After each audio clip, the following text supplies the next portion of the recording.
सखी सोना लाल, ओ लाल मेरी पट रखियो बाला झूले लाल सिंधड़ी दा सेवल दा सखी शाबाज कलंदर धमाधम धमाधम धमाधम मस्त कलंदर अली दा पहला नंबर धमाधम मस्त कलंदर सखी शाबाज कलंदर ओ लाल मेरी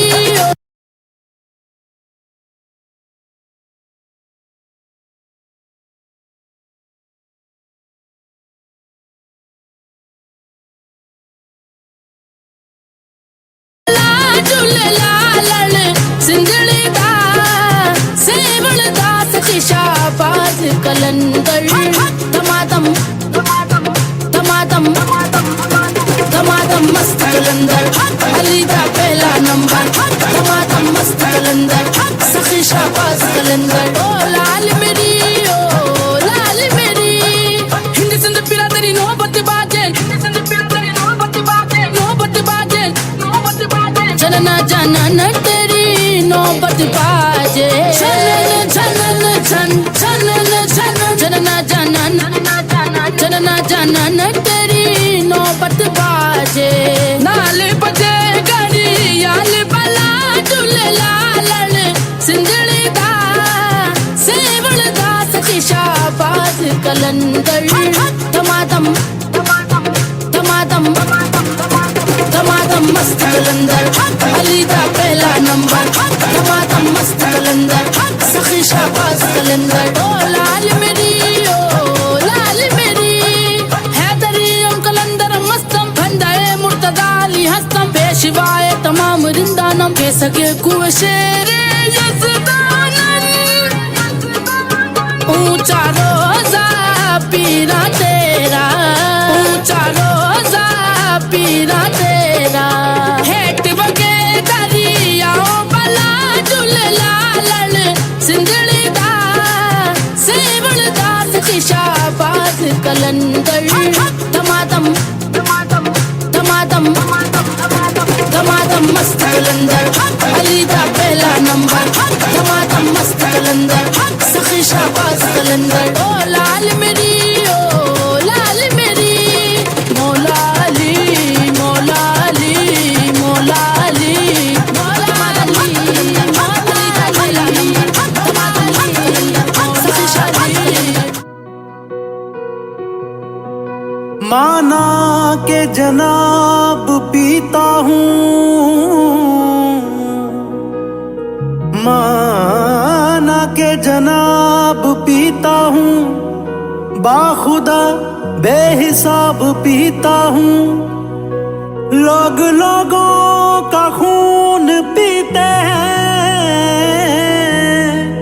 लोग लोगों का खून पीते हैं मैं तो फिर भी शराब पीता हूँ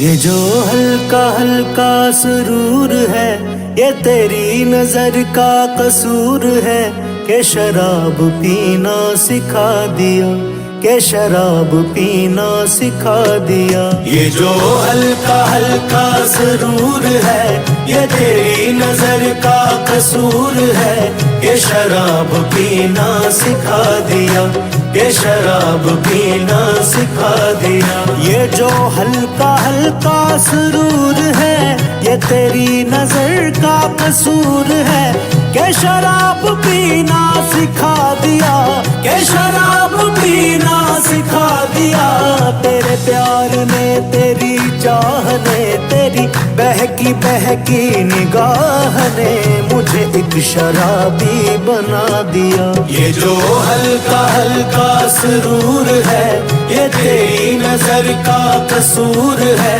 ये शराब पीना सिखा दिया शराब कैसी खुमार कैसा शराब कैसी खुमार कैसा ये सब तुम्हारी नवाजिशें हैं पिलाई है किस नजर से तूने क्या मुझको अपनी खबर नहीं है तेरे प्यार ने, तेरी चाह ने, तेरी बहकी बहकी निगाह ने मुझे एक शराबी बना दिया, कि शराब पीना सिखा दिया।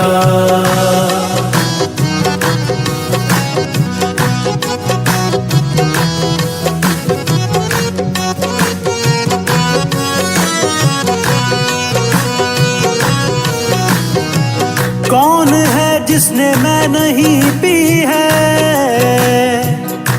कौन है जिसने मैं नहीं पी है, कौन झूठी कसम उठाता है, कौन है जिसने मैं नहीं पी है, कौन झूठी कसम उठाता है, मैं कदे से बच के निकलता है, तेरी आंखों में डूब जाता है। सारा जहान मस्त, जहां का निजाम मस्त, सारा जहान मस्त, जहां का निजाम मस्त। तुम मस्त शीशा मस्त, सहर मस्त, जाम मस्त, तुम मस्त शीशा मस्त, सब मस्त, जाम मस्त।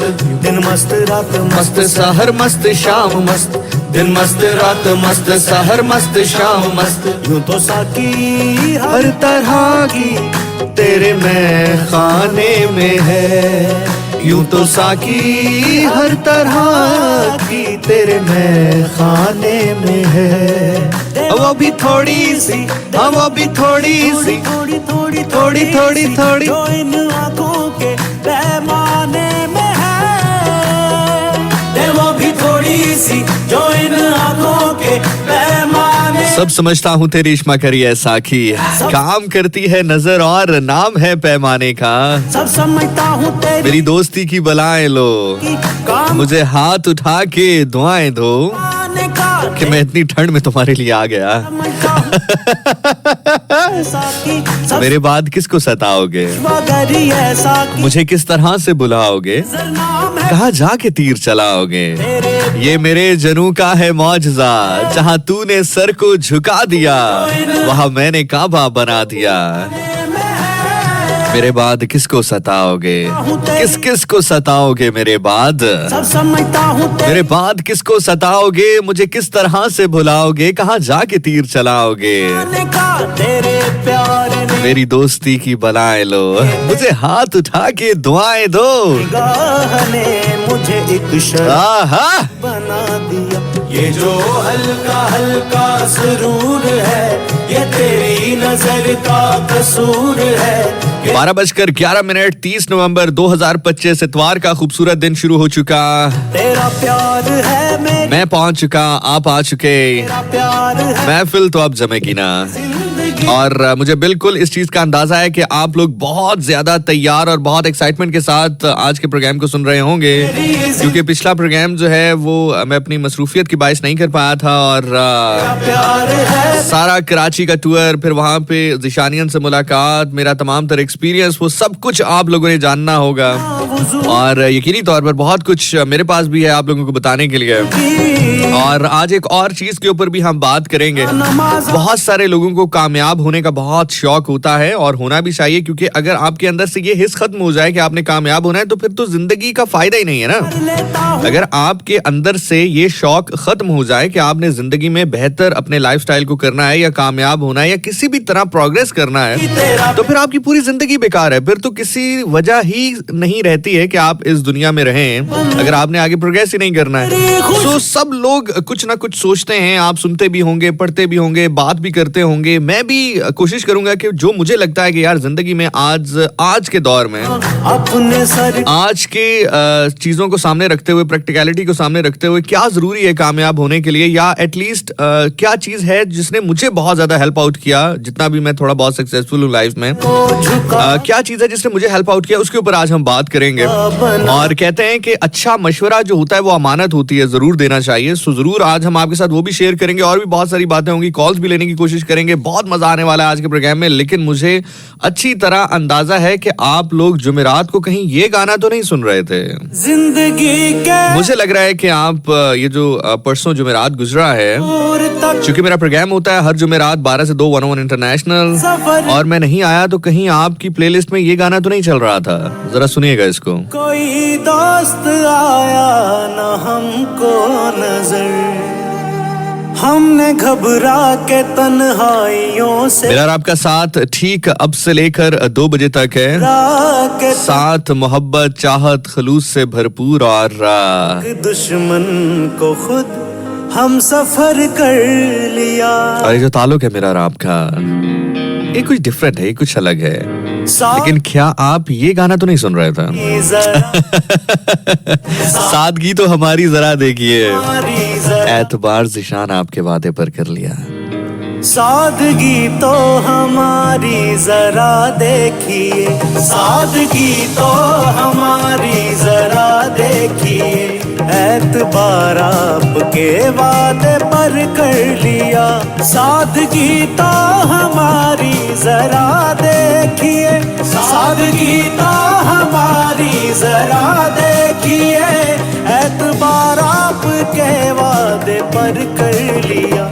बात तो सिर्फ एक रात की थी मगर, बात तो सिर्फ एक रात की थी मगर, इंतजार आपका उम्र भर कर लिया। सादगी तो हमारी जरा देखिए, एतबार आपके वादे पर कर लिया। तेरे अबाब की रूदाद हो गए हैं। इस गजल का जो सबसे मेरा पसंदीदा शेर है, ये जो पसंदीदा लाइंस हैं, वो ये वाली हैं। आपके वादे पर कर लिया, तेरे आदाब की रूदाद हो गए हैं हम, बड़े खलूस से बर्बाद हो गए हैं हम। हाय हाय।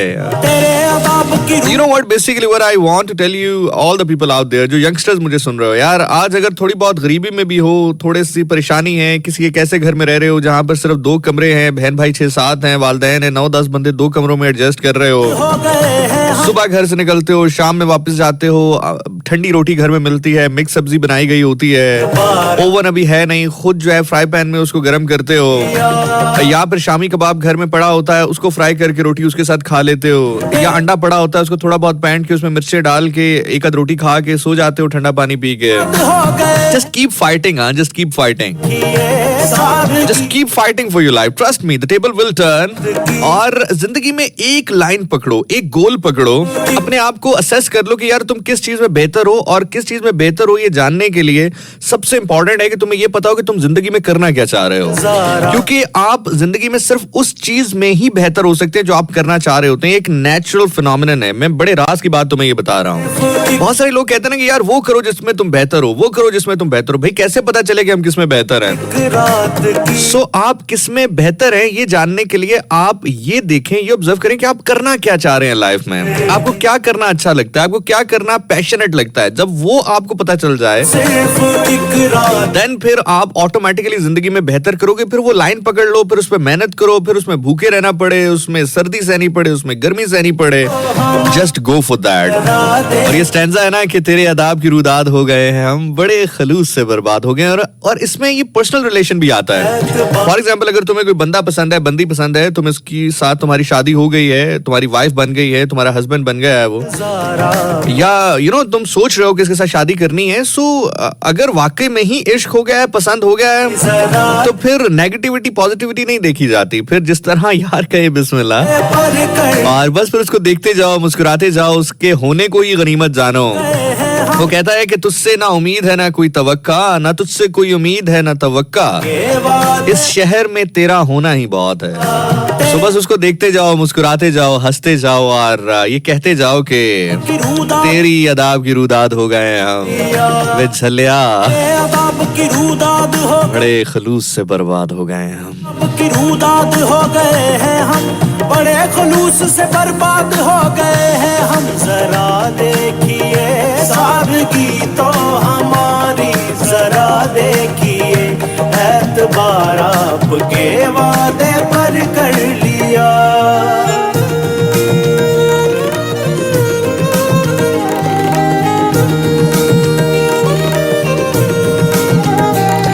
एक सर्दी और एक अगर आपको गुस्ल करना पड़ जाए, मतलब शावर लेना पड़ जाए, खुलूस से भर नहीं जो आप सोच रहे हैं वो नहीं, मतलब पड़ जाए से मुराद ये है कि इवेंट पे जाना होता है ना तो तैयार शैयार होके जाना होता है, समझ रहे हैं मेरी बात। वैसे जो आप सोच रहे हैं वो भी ठीक है लेकिन पर कर लिया। हाँ अल्लाह। खैर अब कौन सी यार वो मुसीबतें रही, अल्हम्दुलिल्लाह सुम्मा अल्हम्दुलिल्लाह। जिंदगी जैसे जैसे आप बेहतर करते हो तो you get settled in life ना जिंदगी में। अभी भी जब मैं आ रहा था स्टूडियोज आ रहा था, यकीन करो मैं जैसे ही अपने घर से बाहर निकला इतनी शदीद ठंड है, पता नहीं यार अगर आप लोग इस्लामाबाद रावलपिंडी से ताल्लुक रखते हो और खास तौर पर बिलखुसूस अगर आप इस्लामाबाद में और एफ सेक्टर या जी सेक्टर के आसपास हो, पता नहीं क्या अजीब किस्म की ठंड पड़ रही है अभी। आपके वादे आप यकीन करो कि मैं जब घर से निकला तो आई वाज लाइक यार मुझे पानी चाहिए, मुझे प्यास लगी हुई थी। मैंने कहा मैं दोबारा ऊपर जाऊंगा, पानी पीऊंगा, वापस आऊंगा, तो मैंने कहा चलो रास्ते से कहीं से लेता हूँ। तो अभी पेट्रोल पंप है हमारे बिल्कुल रेडियो स्टेशन के बिल्कुल करीब एक पेट्रोल पंप है। मैंने वहां पे गाड़ी को पार्क किया, मैं जैसे ही पानी लेने के लिए उतरा मुझे प्यास मेरी एकदम कम हो गई कि यार इतनी ठंड में मैं पानी पीऊंगा कैसे, मतलब इतनी ठंड है। थोड़ी सी धुंध भी महसूस हो रही थी। सबसे पहले तो जो लोग ड्राइव कर रहे हैं प्लीज ड्राइव सेफ, और मुझे भी कहना ड्राइव सेफ जब मैं घर वापस जाऊंगा 2-2:30 बजे। हो गए और शदीद ठंड हो चुकी है इस्लामाबाद में, बाकायदा जो ठंड हम कहते हैं ना, जो इस्लामाबाद की ठंड जो मशहूर ठंड है वो आ चुकी है जनाब इस्लामाबाद में। और दाद हो गए मेरा जो पसंदीदा महीना है दिसंबर वो भी शुरू होने को है, बस 1-2 दिन के बाद शुरू हो जाएगा। और December is my favourite month. December is the month of having a coffee, having a blanket, having comforter, एक आपकी एक चेयर हो, एक बीन बैग हो, आपने वहां पर जो है बस एक कंफर्टर ओढ़ा हो और एक मग कॉफी का आपके पास हो और एक अच्छी सी किताब आपके पास हो। जब भी आपके पास ये लगे टाइम हो, trust me know party know kind of concert जो है वो उसको बीट नहीं कर सकता। मैं ये नहीं कह रहा नहीं जाना चाहिए, जाओ एंजॉय करो फ्रेंड्स के साथ, लेकिन अगर आप ये कभी ट्राई करो दिसंबर की सर्द रातों में, शामों में कि एक कप जो है, एक मग जो है वो कॉफी का बनाओ और शुगर ऐड नहीं करना है उसमें, और उसके साथ साथ नट्स हैं, अगर थोड़े बहुत पैसे हैं तो नट्स खरीद लो और एक अच्छी किताब रख लो पास और थोड़ा सा सॉलिट्यूड में चले जाओ, अपने कमरे में चले जाओ and then just have those experience, तो तुम्हें पता लगे कि दिसंबर की क्या बात है। फिर उसके अलावा शायरी की अगर हम बात करें, और शायरी से यार मुझे याद आया, मुझे ना अभी मेरा हार्ट ब्रेक हुआ है रिसेंटली हार्ट ब्रेक हुआ है मेरा।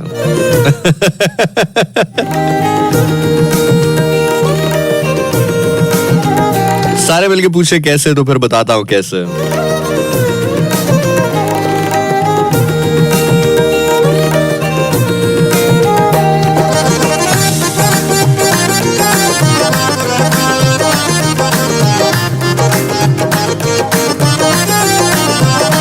इश्क में उलझने पहले ही कम ना थी, इश्क में उलझने पहले ही कम ना थी, और पैदा नया दर्द सर कर लिया, और पैदा नया दर्द सर कर लिया।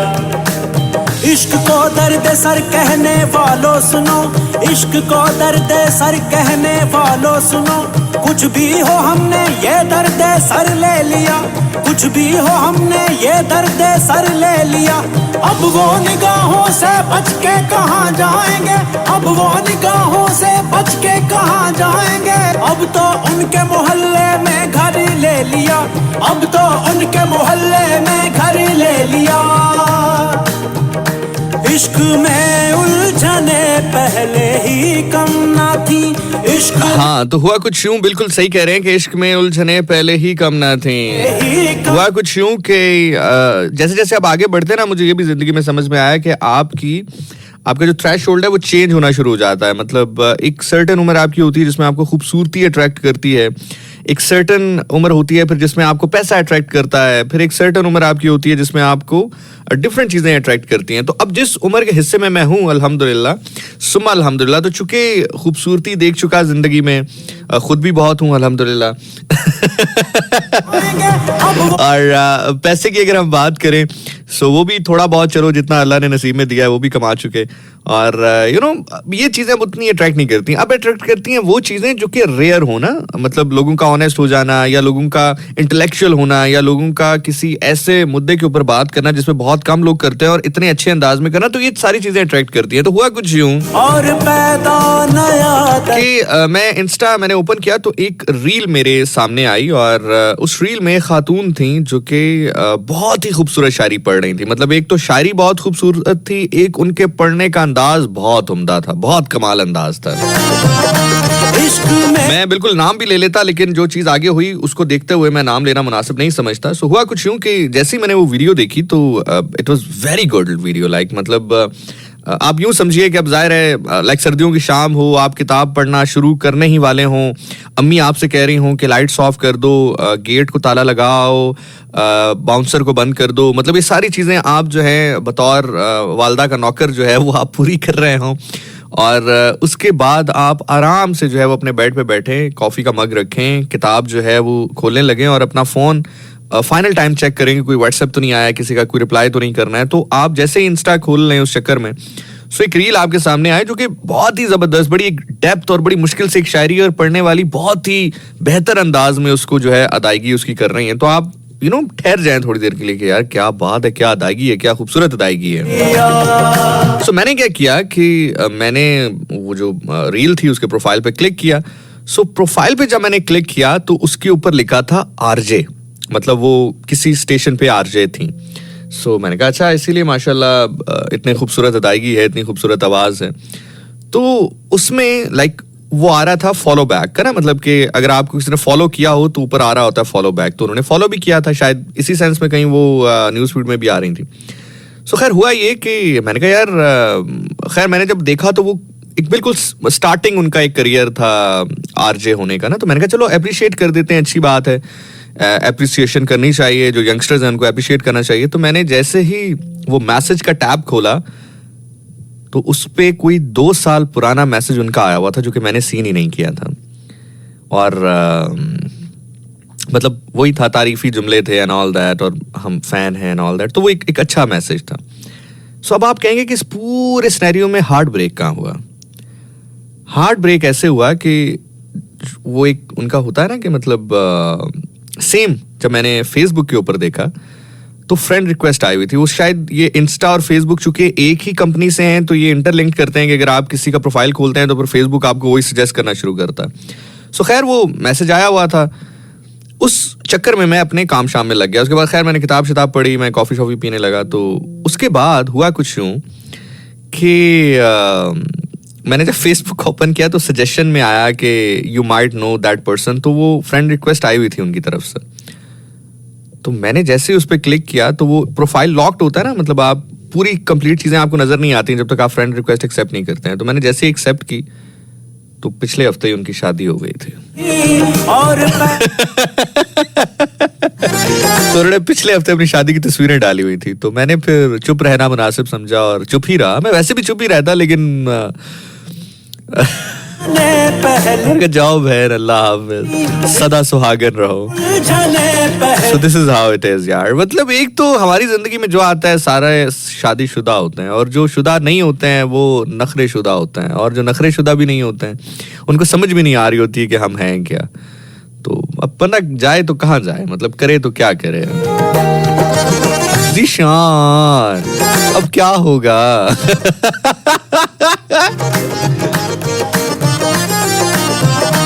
इश्क में उलझने पहले ही कम ना थी, इश्क में उलझने पहले ही कम ना थी, और पैदा नया दर्द। तो हमने सीखा ये कि अपने फिल्टर्ड मैसेज भी जरूर पढ़ा करें, क्या पता किसने कब मैसेज किया हो।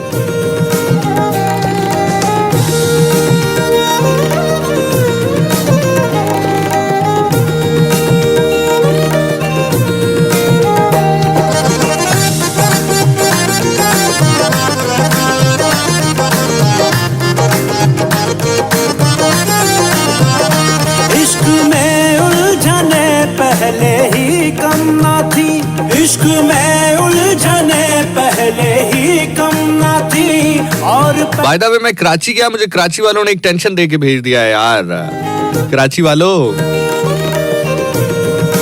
अच्छा चलो पहले ना अच्छी अच्छी बातें करते हैं. Let's start from the beginning because 12:30 हो गए. हम इधर उधर की बातें करते हैं फिर टाइम निकल जाता है. तुम लोग सुनाओ यार. मैंने तुम लोगों का तो हाल पूछा नहीं. तुम लोग कैसे हो? ठीक हो? तकरीबन 10 दिनों के बाद हमारी बात हो रही है. मैं लास्ट थर्सडे को आया था. बिल्कुल लास्ट जुमेरात को मैंने प्रोग्राम किया था. Then I had a flight to Karachi and then फिर उसके बाद वापस आया. फिर मामला ऐसे हुए कि नहीं आ सका. तो 10 दिन के बाद मुलाकात हो रही. कैसे हो तुम? ठीक हो?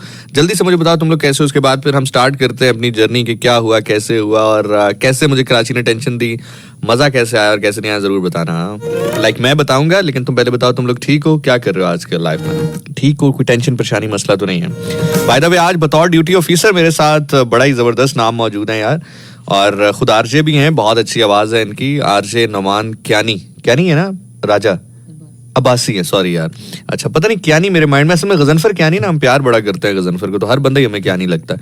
खैर आरजे नोमान अब्बासी हमारे साथ मौजूद है. खुद प्रेजेंटर भी हैं, मॉर्निंग शो भी करते हैं और स्पोर्ट्स के शो भी करते हैं.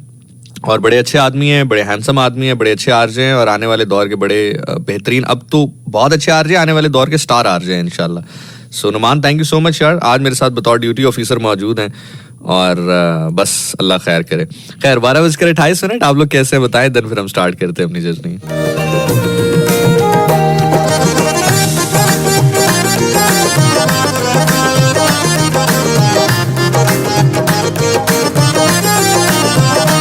इश्क में उलझने पहले ही कम ना थी.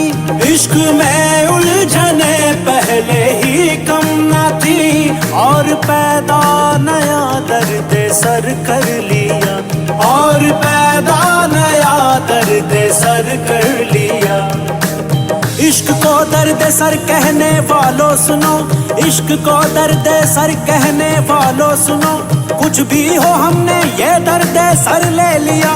कुछ भी हो हमने ये दर्द सर. यार बिफोर दैट कि हम आगे बढ़े मुझे बताओ ये ऑन अ सीरियस नोट ये मुझे बताना ठीक है. ये नहीं कि मैं चलो तुम लोगों का आरजे हूँ, तुम मेरे लिसनर्स हो. जिशानियन और जिशान वाला रिलेशन हटा के मुझे बताना है कि क्या ये बहुत बड़ी आस्क है अगर कोई शख्स किसी शख्स से रख रहा हो बीइंग अ लाइफ पार्टनर कि उसके अंदर दो चीजें हों कि एक वो खाना बहुत अच्छा बनाती हो और एक शायरी बहुत अच्छी पढ़ती हो. तो क्या ये ज्यादा है, कुछ ज्यादा है, जरूरत से ज्यादा है? जरा मुझे बताओ, जरा जल्दी से बताओ कि क्या ये बहुत बड़ी आस्क है कि अगर कोई बंदा ये सोचे कि यार हो ऐसी कि खाना बहुत अच्छा बनाए, खाना बहुत लजीज बनाती हो, दूसरा शायरी बड़ी अच्छी पढ़ लेती हो कि मतलब कभी शाम में अगर 2 कॉफी के मग जो है वो पड़े हों, सर्द शाम हो दिसंबर की. अब दिसंबर पूरा यार प्लीज मुझे ना कर लेना, बर्दाश्त कर लेना, मेरा पूरा दिसंबर में मूड इसी तरह ही रहता है. जरा स्लो म्यूजिक, स्लो शायरी, कॉफी मग, मतलब सैड नहीं रहता है लेकिन बहुत ज्यादा मैं कनेक्ट कर जाता हूँ नेचर से.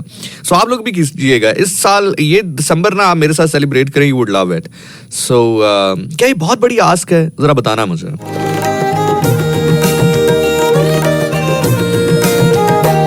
मतलब ये क्या ये कोई बहुत बड़ी आस्क है कि आप ये सोच रहे हो कि आप कभी घर आए, कॉफी का मग, खाने के बाद कॉफी का मग, आप दोनों सर्द शाम, और वो कहे कि यार वो क्या था कि नून मीम राशिद साहब ने कहा था ना कि जहां जाद नीचे तेली गरी में तेरे दर के आगे ये सौख्ता सर मैं हसन को जागर हूँ.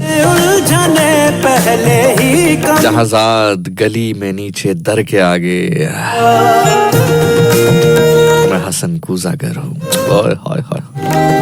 मतलब क्या ये बहुत बड़ी आस्क है? अब ये याद ना कर लेना नज़म सारे, लेकिन मतलब वैसे कोई भी शायरी तो जरा जल्दी बताओ क्या ये बहुत बड़ी आस्क है?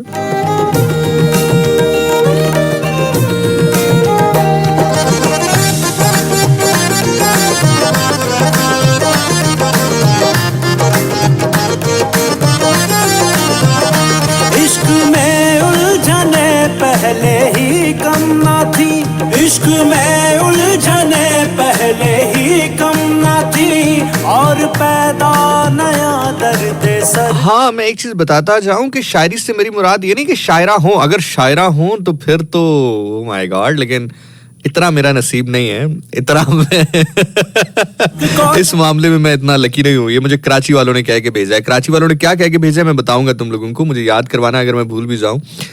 लेकिन अगर शायरा हो तो फिर तो क्या ही बात है. लेकिन अगर शायरा ना भी हो, मतलब खुद ना भी लिखती हो, लेकिन शायरी किसी की भी पढ़ती तो हो ना अच्छे अंदाज में. You know getting my point.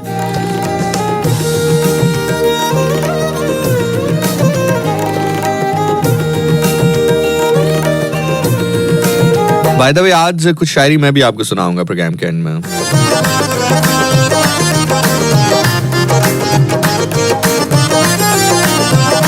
इश्क में उलझने पहले ही कम ना थी, इश्क में उलझने पहले ही कम। मतलब आई रियली वांट कि कभी मैं घर पहुंचूं और पूछूं कि आज खाने में क्या बना है, तो वो कहें कि मैंने काले चने पकाए हैं शोरबे वाले, और बस आप जल्दी से चेंज कर लीजिए, मैं गरम गरम रोटी लेकर आती हूँ। उफ उफ उफ उफ। इश्क को कभी हम घर जाए, हम कहें खाने में क्या पकाए, बस मैंने दाल चावल पकाए, काली दाल और बॉइल्ड राइस, जीरा वाले राइस बल्कि, और आप बस चेंज कर ले, मैं जल्दी जल्दी जो है वो कटलेट फ्राई कर लेती हूँ।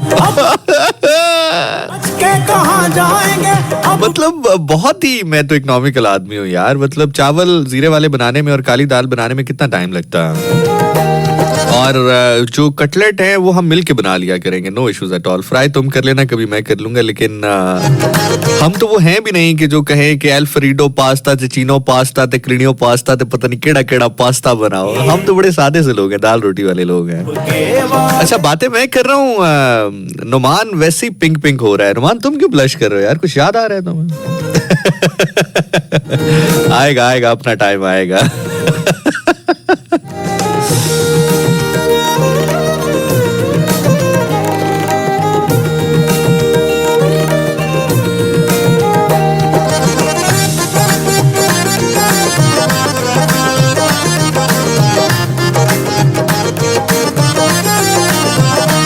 इश्क में उलझने पहले ही कम ना थी, इश्क में उलझने पहले ही कम ना थी, और पैदा नया दर्द सर कर लिया, और पैदा नया दर्द। जैसे अपनी शायरी ना भी लिखती हो, लेकिन कम से कम ये तो उसको सुनाना आता हो कि बात सुनो। वो आज मैं पढ़ रही थी कि मैं दासी तू सरदार पिया, मैं डरती सहमी थर थर कांपूं, मैं डरती सहमी थर थर कांपूं, तू दोधारी तलवार पिया। मैं दासी तू सरदार पिया, मेरा अंदर बाहर मैला गंदा, तू सर से पा निखार पिया। कनीज बना के रख ले मुझे, कनीज बना के रख ले मुझे, बन मेरा भी खरीदार पिया।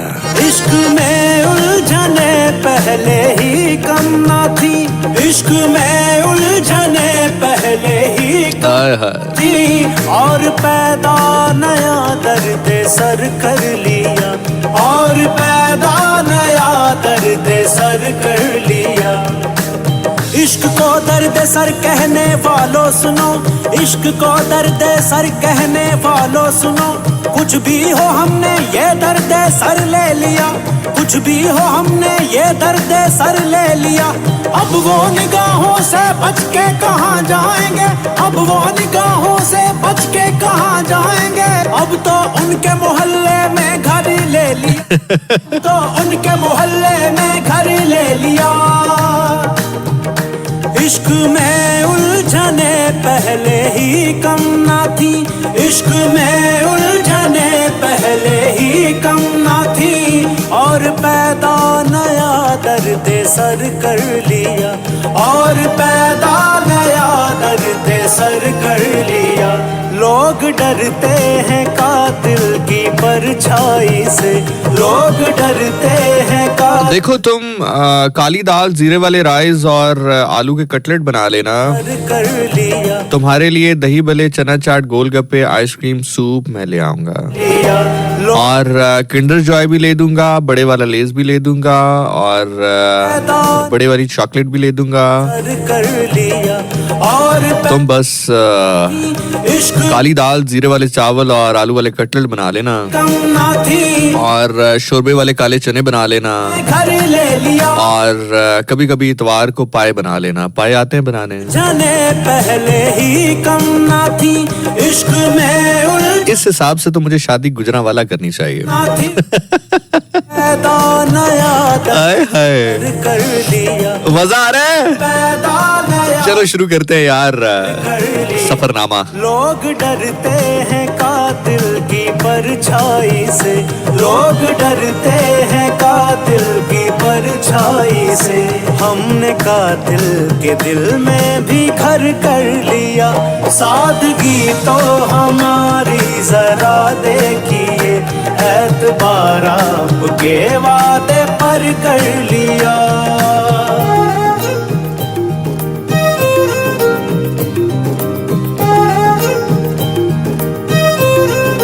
तेरी सल्तनत में है तेरे लश्कर से घेरे हुए, तेरी सल्तनत। By the way, I would really like to say thanks to all the parents out there. अगर कोई पेरेंट्स सुन रहे हैं मुझे, आप जिंदगी में आगे पेरेंट्स बनेंगे भी, और कम से कम जो सुन रहे हैं उनके पेरेंट्स अभी होंगे भी, इंशाल्लाह हयात होंगे। और अगर अल्लाह पाक के पास भी चले गए हैं तो स्टिल पेरेंट्स जाते नहीं हैं कहीं पर भी, वो सराउंडिंग में ही होते हैं, वो हमेशा हमारे आसपास होते हैं, किसी ना किसी चेहरे में, किसी ना किसी एनर्जीज में। ये बात मैं इसलिए कर रहा हूँ कि let's start from the very beginning. मैं लाइक एक ऐसे मोमेंट पे मुझे महसूस हुआ कुछ, वो होता है ना कि जिंदगी में आपको बहुत सारे लोग कुछ बातें कर रहे होते हैं, लेकिन कुछ सर्टन मोमेंट आपकी लाइफ में होते हैं जहाँ पर आपको खुद ये फील होता है कि यार वाकई ये चीज़ कितनी ज़रूरी है। मतलब अब मेरे जो पापा हैं वो मुझे जब भी मिलते हैं, ही वाज लाइक कि यार लेट्स गेट मैरिड, मतलब शादी कर लो, क्यों नहीं कर रहे हो, कोई टेंशन है, कोई परेशानी है। मेरी वालदा is always like this and they both want me to get married and all that stuff. Even I want to get married and all that stuff, इसमें कोई दूसरी राय नहीं है। लेकिन कुछ चीज़ें नेचुरल होती है ना, कि मतलब अल्लाह ने जिस तरह प्लान किया वो उसी तरह होनी होती हैं। आपको शायद उस तरह किसी के कहने से वो इंपॉर्टेंस फील नहीं होती है, लेकिन सम टाइम कुछ ऐसे मामलात होते हैं कि आप कहते हो कि यार कितना खूबसूरत रिलेशन है ये। सो हुआ कुछ यूँ कि मेरी फ़्लाइट थी लास्ट सैटरडे की, आप सब लोगों को पता है, कराची की। सो खैर हुआ कुछ यूँ, स्टार्टिंग से हम ज़रा थोड़ा सा इसको शुरू करते हैं और फटाफट मैं आपको फ्लैशबैक देता जाता हूँ साथ और पूरा सफ़रनामा जो है वो हम गुजरेंगे। वैसे बाय द वे इस दफ़ा तो मैंने बड़ा ज़बरदस्त काम किया था कि हर एक लम्हे की स्टोरी अपने इंस्टा पे अपडेट करता है, और आप लोगों को ऐसे ही महसूस हो रहा होगा कि आप लोग मेरे साथ साथ ट्रैवल कर रहे हैं ना। That was good. वैसे अच्छा लगा था आप लोगों को? अगर वो अच्छा लगा था तो मैं अपने हर इवेंट पे कर सकता हूँ। लाइक जब भी मैं किसी ना किसी शहर में जाता हूँ, मैं तो इसलिए नहीं करता कि आप लोग ये ना समझें कि यार क्या हर 2 मिनट के बाद जो है वो स्टोरी आ रही है। अदरवाइज अगर आपको अच्छा लगा था, मजा आया था, तो हम कर सकते हैं इसको, नो वरीज एट ऑल। अब तो उनके मोहल्ले में घर ले लिया, इश्क में उलझने पहले ही कम ना थी, इश्क में उलझने पहले ही कम ना थी, और पैदा नया दर्द सर कर लिया, और पैदा नया दर्द सर कर लिया। लोग डरते हैं कातिल की परछाई से। अच्छा, तो हुआ कुछ यूँ कि मेरी फ़्लाइट थी ऑलमोस्ट सुबह 10 बजे की, और फ्लाइट ने टेक ऑफ किया अराउंड 10:15 पे। और सिटिंग अरेंजमेंट कुछ ऐसी आई कि अब वो 3 सीट्स होती है ना, मतलब 3 एक साइड पे 3 एक साइड पे। तो हुआ कुछ यूँ कि जो विंडो सीट थी उसमें एक खातून बैठी हुई थी, और उनके साथ उनका एक बच्चा था जो कि 7-8 साल का होगा आई थिंक, और उसके बिल्कुल साथ वाली सीट पे मेरी सीट थी, या लाइक मुझे बैठना था। सो वो बिल्कुल ऐसे आप समझ लें कि विंडो सीट पे खातून, उसके साथ उनका 7-8 साल का बच्चा, और उसके साथ मैं। तो हुआ ये कि बच्चा जो था बड़ा फ्रेंडली था, जब हम बैठे वो गेम वगैरह खेल रहा था। So he was like hello hi, you know, जिस तरह एक बच्चे करते हैं, जिस तरह अमीरों के बच्चे होते हैं। एक तो हम होते हैं ना कि मतलब हमें तो अपनों से बात करते भी डर लगता है, अमीरों के बच्चों में एक अलग किस्म का एक कॉन्फिडेंस होता है, ठीक है। So you know, so I just got up there, मैं वहाँ पहुँचा, मैंने सामान वगैरह रखा अपना। So मैं जैसे ही बैठा रिलैक्स हुआ तो he was like hello, I said hi, how are you and all that stuff। अच्छा, so बड़ा नॉर्मल चल रहा था सब कुछ। हुआ यूं कि जहाज रनवे पर आया, रनवे पे उसने दौड़ना शुरू किया। मैं आपको थोड़ा थोड़ा जो है वो एक इसलिए बता रहा हूँ ताकि एक खाका जो है वो आपके जहन पे बन जाए ना, एवरी माइनर डिटेल इसलिए आपको बता रहा हूँ। तो खैर रनवे पे जहाज आया, इंजन स्टार्ट हुआ, रनवे पे जहाज ने दौड़ना शुरू किया। तो जैसे ही जहाज ने टेक ऑफ किया तो वो बच्चा तो यकसा ही बदल गया। मतलब आप यकीन करें कि he started crying like anything, कि मतलब पूरा जहाज वो हो गया कि यार क्या क्या हो गया इस बच्चे को, इसकी तबीयत खराब हो गई है, क्या हो गया। सो बेसिकली हुआ उसको ये कि उसको एक पैनिक अटैक हो गया। पैनिक अटैक कोई बीमारी नहीं है, जितने लोग सुन रहे हैं अगर आपको भी होता है आप इस पे काबू भी पा सकते हो, प्रैक्टिस के थ्रू, योगा के थ्रू, मेडिकेशन के थ्रू, मेडिटेशन के थ्रू। लेकिन पैनिक अटैक बेसिकली ये होता है कि आप इस स्टेट की एंग्जाइटी आपको हो कि आपकी जो सेंसेस हैं उस पर आपका काबू ना रहे, ठीक है। ये सबसे simplest form of panic attack मैं आपके साथ शेयर करूं। बाकी सारे डॉक्टर्स की टर्म्स में और बातें होंगी, वो आपको बेहतर बता सकते हैं। लेकिन एज अ लेमैन जितना मैंने इसको स्टडी किया है, आपकी सेंसेस पे आपका कंट्रोल ना रहे, आपको कपकपी तारी हो जाए, आपके मसल्स जो है वो फ्लक्चुएट करना शुरू हो जाएं, आपको ऐसा लगे कि बस सब कुछ एकदम खत्म हो रहा है, that's called the panic attack. So उस बच्चे को बेसिकली पैनिक अटैक हो गया। सो उसकी वालदा थोड़ा परेशान भी हो गई, थोड़ा ज़्यादा एम्बैरेस भी हो रही थी कि आसपास लोग थे, अब वो डिस्टर्ब हो रहे हैं ऑल दैट। तो मैंने क्या किया कि मैंने उस बच्चे से बातें शुरू कर दी। मैंने उस बच्चे का हाथ पकड़ा और हाथ पकड़ के थोड़ा सा उसका हाथ रब किया, साथ साथ उससे पूछा कि अच्छा कौन सी क्लास में हो आप, क्या करते हो, आपका फेवरेट सब्जेक्ट कौन सा है, आपका फेवरेट प्लेयर कौन सा है। देन फिर मैंने उसको अपनी वो वीडियोस दिखाई जो बाबर आजम के साथ है, शाहीन शाह अफरीदी के साथ है, क्रिकेट के ऊपर। उसने कहा मेरा फेवरेट क्रिकेट जो है स्पोर्ट्स क्रिकेट है और क्रिकेटर मुझे ये पसंद है। तो मैंने फटाफट अपना मोबाइल खोला, इंस्टा खोला, मैंने कहा देखो मैं इनके साथ भी काम कर चुका हूँ ऑल दैट, थोड़ा ताकि उसका जहन जो है वो डाइवर्ट हो। तो वो हो गया, इट वेंट वेल। वो थोड़ा सा बच्चा जब स्टेबल हुआ ना, कोई फ्लाइट ने जो है स्टेबल हो गई फ्लाइट थोड़ा सा, कप्तान ने जो है वो हिफाजती बंद जो है उसको खोलने के निशानात अवेजा कर दिए कि अब जहाज़ जो है वो स्टेबल हो चुका है, टेक ऑफ कर चुका है, स्टेबल हो चुका है, आप चाहें तो सीट बेल्ट ओपन कर सकते हैं। तो अब थोड़ा सा रिलैक्स माहौल हो गया। जो एयर होस्टेस थी वो रिफ्रेशमेंट्स ले आई, कोल्ड ड्रिंक्स ले आई, तो अब बच्चा भी थोड़ा सा स्टेबल हो गया। सो उसकी वालदा ने बहुत ही खैर ख्वाही नज़रों से, बड़ी थैंकफुल नज़रों से मुझे देखा and she said thank you so much for that. मैंने कहा नहीं ma'am it's okay, no issues at all, बच्चा है, घबरा गया होगा। अच्छा, अब बातों बातों में मैंने उससे पूछा, उस पॉइंट पे आते हैं जिसमें मुझे लगा, और लिटरली मेरी आंख में ना लिटरली वो एक होता है ना कि जैसे एक आंसू आ जाता है या आप थोड़े से भीग जाती है आंख। तो मैंने उससे पूछा कि रेहान नाम था उसका। मैंने कहा Rehan, was it your first time in the airplane, like क्या ये तुम्हारा पहला हवाई सफर था?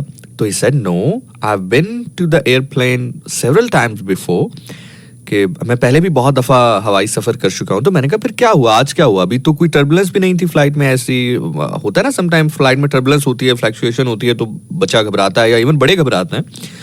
सो आई सेड कि क्या हुआ आज, अभी तो it was just take off, what happened today? So he said कि पहले जब भी मैंने फ्लाई किया मेरे बाबा मेरे साथ होते हैं, पहले बाबा साथ होते हैं तो डर नहीं लगता। एंड आई वाज लाइक यार, मतलब उस बच्चे को ये डर नहीं है कि जहाज गिर जाएगा तो क्या होगा, उस बच्चे को ये डर था कि पापा आज साथ नहीं है। उसके जहन में ये है the dad is a super hero, कि अगर जहाज को कुछ हो भी रहा हुआ, अब्बा साथ हुआ तो कुछ नहीं होगा मुझे। लाइक वो बेसिकली शायद अपने नानके आया हुआ था और बाबा जो है उनके कराची में थे, तो जब लैंड हुए वहां पे तो बाबा was at the airport. So and I was like यार देखो कि इस बच्चे को अपने बाप पर कितना एतमाद है, कितनी बॉन्डिंग है, कितनी स्ट्रॉन्ग बॉन्डिंग अल्लाह ने इसके और इसके बाप के दिल में रखी होगी कि he was not afraid of कि एरोप्लेन को कुछ हो गया तो हमें क्या होगा। ही वॉज लाइक कि अब्बा नहीं है और कुछ हो गया तो आज फिर कंफर्म होगा। तो आई सेड कि पहले कभी ऐसा, उसने कहा कि नहीं, पहले चूंकि मेरे बाबा मेरे साथ होते हैं हमेशा। So this is how it is. I mean maybe I can not explain it, शायद आप समझ पा रहे हो या ना समझ पा रहे हो मैं क्या कह रहा हूँ, लेकिन पेरेंट्स आर लव यार। मोहल्ले में घर ले लिया, इश्क में उलझने पहले ही कम ना थी, इश्क में उलझने पहले ही कम ना थी, और पैदा नया दर्द सर कर लिया, और पैदा नया दर्द सर कर लिया। लोग डरते हैं कातिल की परछाई से, लोग डरते हैं कातिल की परछाई से। हमने और मैंने उस दिन एक चीज और भी महसूस की। मैं हमेशा अपने प्रोग्राम में एक बात किया करता था, आपने सुनी भी होगी, कि माँ जो है वो बे-औलाद भी हो तो फितरतन माँ ही होती है। मतलब अगर एक औरत है, उसकी औलाद नहीं है या वो उम्र के किसी भी हिस्से में है, शऊर रखती है, तो वो माँ ही होती है, वो फितरतन माँ होती है। मैंने हमेशा हर लड़की को माँ देखा है, चाहे उसका मतलब शादी हुई है नहीं हुई है। अगर शादी नहीं हुई है तो अपने भाई के लिए उसके वो सेंटिमेंट होते हैं, अपने बाप के लिए वो सेंटिमेंट होते हैं। उम्मे अबीहा, इसका मतलब क्या है आप सर्च कीजिए। इसमें ये बीबी फातिमा तो ज़हरा सलामुल्लाह अलैहा, बिस्मिल्लाह अल्लाहुम्मा सल्ली अला सय्यिदना मोहम्मद व आले मोहम्मद सल्लल्लाहु अलैहि वसल्लम। बीबी फातिमा तो ज़हरा का जो लक़ब थे उनमें एक लक़ब ये भी था, उम्मे अबीहा। सो इसी तरह अगर वो मैरिड है तो फिर बच्चों के लिए तो होती ही होती है। एक लड़की के अंदर, एक औरत के अंदर फितरतन माँ है। लेकिन उस दिन मैंने एक चीज़ ये भी सीखी कि एक मर्द के अंदर भी, एक लड़के के अंदर भी या शायद हमारे अंदर एक सर्टन उम्र के बाद आती है चीज, पहले नहीं होती है, औरत के अंदर शुरू से ही होती है। लेकिन मैंने उस दिन एक चीज ये नोट की कि मर्द के अंदर भी फितरतन एक बाप की कैफियत जरूर होती है।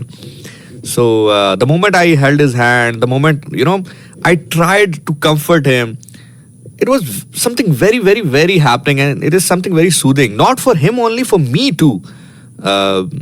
Although कि हम कभी पहले मिले नहीं थे, कभी जिंदगी में कोई मुलाकात बात नहीं हुई, but the way I was holding his hand, the way I was like rubbing his shoulder, the way I was like rubbing his back, the way I was telling him कि मैं ये करता हूँ, मैं ये करता हूँ, मैं ये करता हूँ, and you know, एक पॉइंट बल्कि ऐसा है जिसमें he was not able to have the water.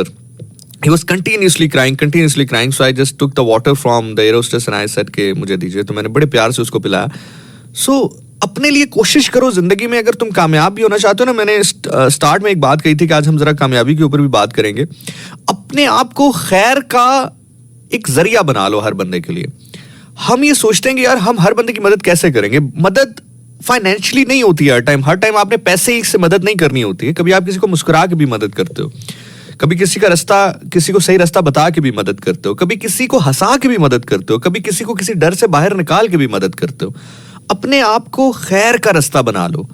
यकीन करो, तुम अपने आप को खैर का रास्ता बना लो, चीजें तुम्हारे लिए बेहतरीन से बेहतर होती जाएंगी। सो this is how it is.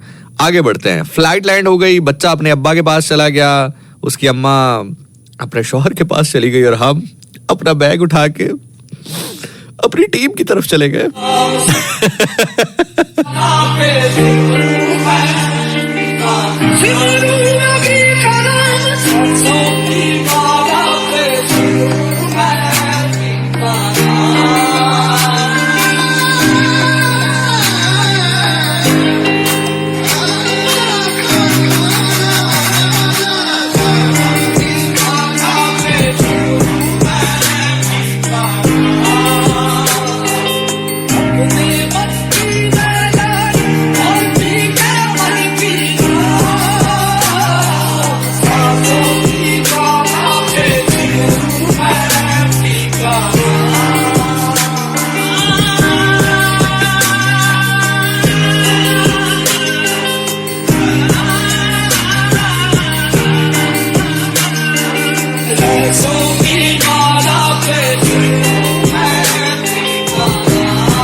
खैर जनाब, starting from the very start आपको बताते चलें कि ये बात कहने में मुझे कोई आर नहीं है।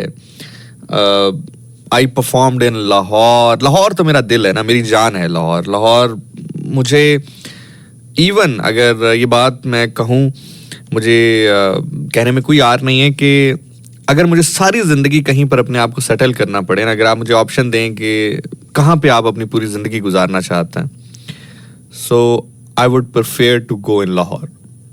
Lahore is my love. So मैंने हर जगह परफॉर्म किया है, from Gujranwala, Lahore, Sialkot, Multan, Bahawalpur, I mean you just name it in Pakistan ना, इवन कश्मीर जो है वहाँ पर भी। लेकिन कराची जैसी मेहमान नवाजी भाई कहीं नहीं है। ये तो पहली बात तो हम यहाँ से शुरू करेंगे, because the moment I landed वहाँ पर उन्होंने पहले से बंदा जो है वो प्लेस किया हुआ था, वो मेरा नाम लेके खड़ा था। जैसे ही मैं एयरपोर्ट से बाहर आया, ही टुक मी टू द होटल। मैंने चेक इन किया, ऑल दो के मैंने उनको कहा कि यार मैं बस थोड़ा सा थका हुआ हूँ, तो बस थोड़ा सा रेस्ट करूंगा, देन हम शाम में क्लाइंट से मीटिंग करेंगे एंड ऑल दैट स्टफ। तो उन्होंने कहा ज़ीशान भाई आप बिल्कुल बेफिक्र हो जाएं। मुझे वहाँ जाकर, बल्कि मैंने स्टोरी भी अपडेट की थी, जैसे ही मैंने अपना बैग ओपन किया तो मुझे ये अंदाज़ा हुआ कि मैं अपनी शर्ट जो है वो घर ही भूल गया हूँ। सो अब मेरे पास कोट था और जीन्स थी और एक शर्ट जो मैं पहन कर गया था वो था, तो ऑब्वियसली उसके ऊपर तो मीटिंग भी उसी शर्ट में और परफॉर्मेंस भी उसी शर्ट में तो मुमकिन नहीं थी। तो मैंने उनको कहा कि यार एक्चुअली मुझे कुछ शॉपिंग करनी है। आप यकीन करो कि मुझे उन्होंने शॉपिंग के भी पैसे नहीं देने दिए हैं, ठीक है। So it's not only about the money या पैसों की बात है, लेकिन चलो इससे आगे भी बढ़ के मैं एक चीज़ और भी तुम्हें बताऊंगा। लेकिन मतलब मुझे नहीं याद कि मैंने अपनी कोई चीज़ खरीदी और मुझे पे करना पड़ा हो वहाँ पे। ये मैं एज एजेंसी बात कर रहा हूँ, ठीक है, एज फ्रेंड बात नहीं कर रहा कि मतलब फ्रेंड्स तो आपके लिए करते ही ना। आप किसी भी शहर में जाओ, वो आपके दोस्त हैं, तो दोस्त तो आपको पैसे नहीं देने देते हैं या आपका ख्याल रखते हैं, वो तो, या रिलेटिव्स होते हैं वो तो रखते ही रखते हैं।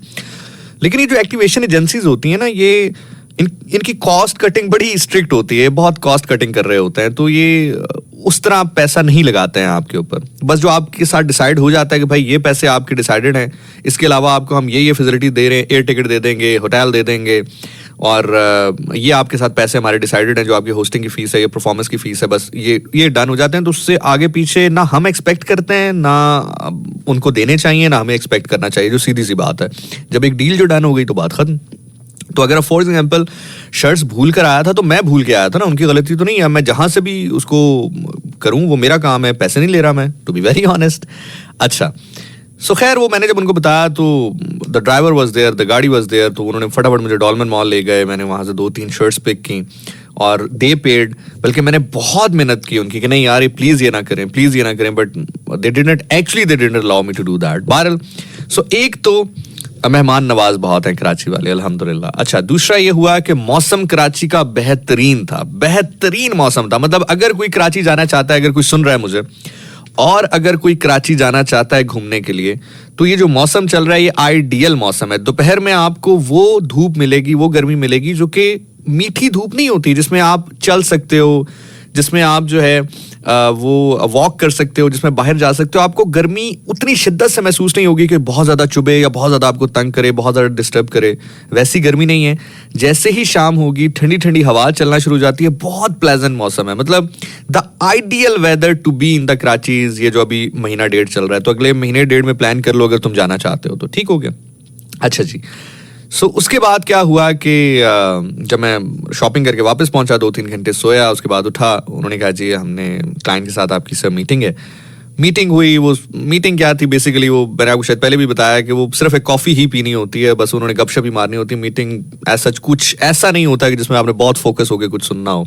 कुछ न्यू चीज़ें अगर ऐड हुई हो तो बता देते हैं, अदरवाइज अल्हम्दुलिल्लाह। तो मैं चूंकि सीरीज़ में खास तौर पर जब आप कोई काम कर रहे होते हैं तो आपको पता होता है कि यार अच्छा ये यूँ होना है, ये यूँ होना है, ये यूँ होना है। अच्छा, अगला दिन आ गया। अब ये वो दिन आया जिसमें, अच्छा उससे एक रात पहले जब हम वापस अपने अपने होटल्स में जा रहे थे, तो रजिस्ट्रेशन तकरीबन हमारे पास कराची की आ चुकी थी 17,000 कुछ। और सब अब खड़े हैं, वो जो ऑर्गेनाइजर्स हैं वो खड़े हैं, क्लाइंट यानी कि जो ब्रांड है वो खड़ा है, मैं खड़ा हूँ, हम 3-4 बंदे खड़े हैं, और सबने कहा यार चलो अपना अपना एस्टिमेट दो कल क्या होगा। तो जो just give me a moment यार, just give me a moment.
अच्छा, सो खैर अब हम खड़े हैं, जो ब्रांड का रिप्रेजेंटेटिव है वो खड़े हैं वहाँ पे, और जो एजेंसी एक्टिवेशन एजेंसी है उसका रिप्रेजेंटेटिव, उसका एमडी खड़ा है, मैं खड़ा हूँ। अब हम 3 लोग खड़े हैं और अब बस रात का तकरीबन कुछ 1:15 हो रहा है, हम वेन्यू के ऊपर मौजूद हैं। आपको याद होगा मैंने स्टोरी भी अपडेट की थी कि tomorrow is going to be something very happening in Karachi, पहुँचो। अच्छा, अब हम अपने अपने होटल्स की जानिब निकल रहे हैं और फाइनल बस गुड बाय कर रहे हैं। उन्होंने कहा यार अपना अपना एस्टिमेट तो बताओ कल कितने लोग आएंगे। तो जो क्लाइंट थी वो चूंकि लाहौर से थे तो उन्होंने कहा कि यार आई थिंक 3,000 4,000 ऑल दो की रजिस्ट्रेशन 17,000 बंदे ने की है, लेकिन लोग नहीं आते हैं सुबह सुबह इतना, और कराची में तो शायद बिल्कुल ही नहीं आते हैं, तो 4,000 5,000। जो एक्टिवेशन एजेंसी थी उसने कहा कि मेरा जो व्यू है वो ये है कि 6,000 5-6,000 के दरमियान लोग आएंगे, क्योंकि एक तो संडे है, इतवार है, लोग इतना जल्दी नहीं उठते हैं यहाँ पे तो नाश्ते के लिए भी 4-4 बजे तक लोग जो है मौजूद रहते हैं। सो इसलिए 6,000 6,500। तो मेरे से उन्होंने पूछा तो मैंने उनको लिटरली कहा कि आप लोग तैयार रहें, कल बहुत बड़ा शो होगा, क्योंकि ये जो मैराथन्स होती हैं ये बहुत कम होती हैं। इस्लामाबाद में हो, कराची में हो, लाहौर में हो, ये बहुत कम है। हाँ, अगर कोई कॉन्सर्ट होता तो मैं कहता यार, अक्सर लोग कहते हैं यार चलो इस कॉन्सर्ट में नहीं जाएंगे, अगले पे चले जाएंगे, लेकिन ये तो होती ही साल में 1 या 2 हैं, तो कल लोग आएंगे। आप लोग तैयार रहिएगा, कल हम 10,000 का फिगर क्रॉस करेंगे। वो जो क्लाइंट थे उन्होंने भी कहा नहीं ज़ीशान, मुझे नहीं लगता कि 10,000 का फिगर क्रॉस होगा। जो एक्टिवेशन एजेंसी के लोग थे उन्होंने कहा नहीं सर, अरे नहीं सर, हम कराची के लोग हैं, हम जानते हैं, अरे नहीं सर। मैंने कहा अच्छा सर, ठीक हो गया सर। मैंने कहा ठीक है, चले फिर कल मिलते हैं। अब आप जरा अंदाजा लगाएं, फिर कल जब सुबह 7 बजे हम वेन्यू पे पहुंचे होंगे तो क्या हुआ होगा।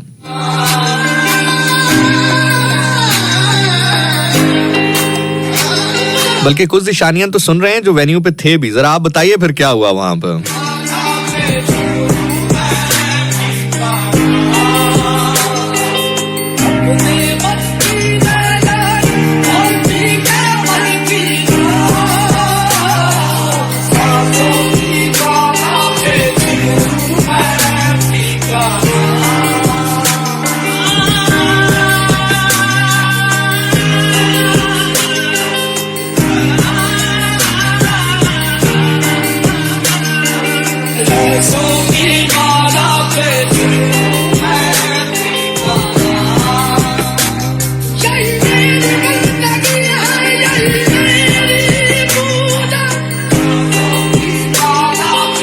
तो जनाब 7 बजे तकरीबन हमने वेन्यू पे पहुंचना था और मैं तैयार वगैरह हुआ। जैसे ही वेन्यू के लिए निकला, मेरा होटल बिल्कुल करीब था वेन्यू से, तकरीबन 15 मिनट की भी ड्राइव नहीं थी।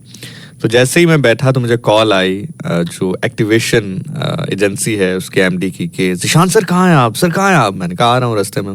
सर बहुत क्राउड है सर, जल्दी आ जाइए सर, क्योंकि वहाँ पे बहुत रश हो जाएगा, फिर आपको वहाँ से अंदर लेकर आना प्रॉब्लम हो जाएगा सर, जल्दी आ जाइए सर। मैंने कहा क्यों, क्या हुआ, आप तो कह रहे थे सिर्फ 3-4 हज़ार लोग होंगे।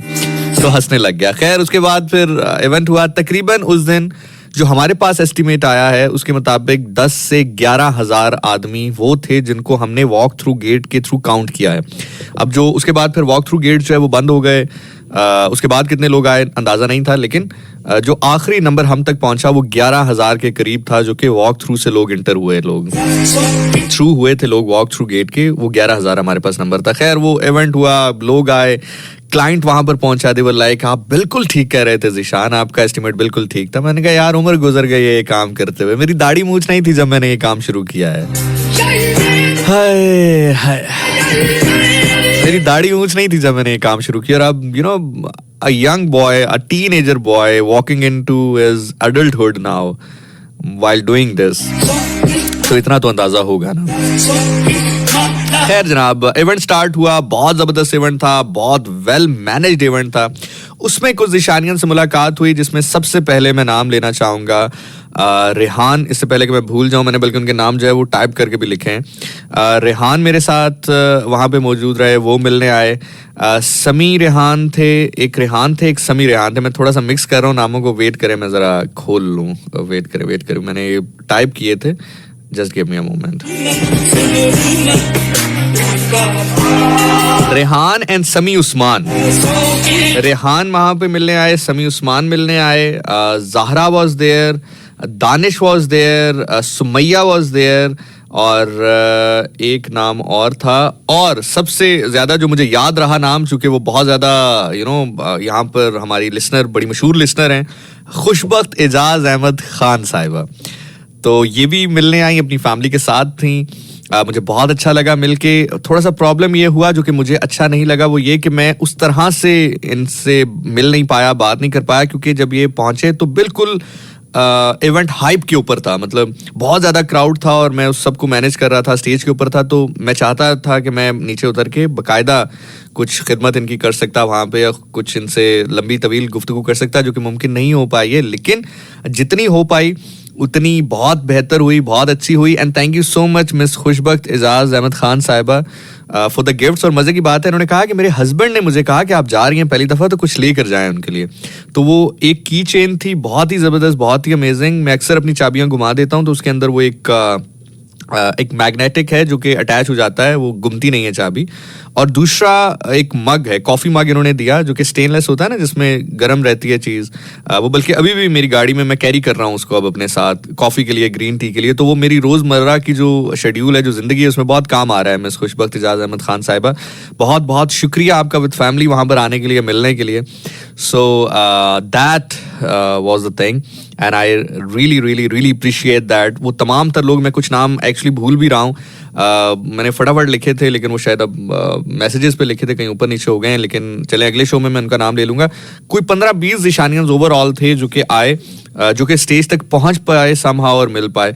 और खुशबख्त एजाज अहमद खान साहिबा, thank you so much once again for coming, और मुझे आपसे मिलके बहुत अच्छा लगा। And the best part was जब मैम सामने आई मेरे, तो शी वाज लाइक कि मैं शिवर कर रही हूँ, मुझे तो पता ही नहीं चल रहा, मैं यकीन ही नहीं कर रही सर आप सामने खड़े हैं।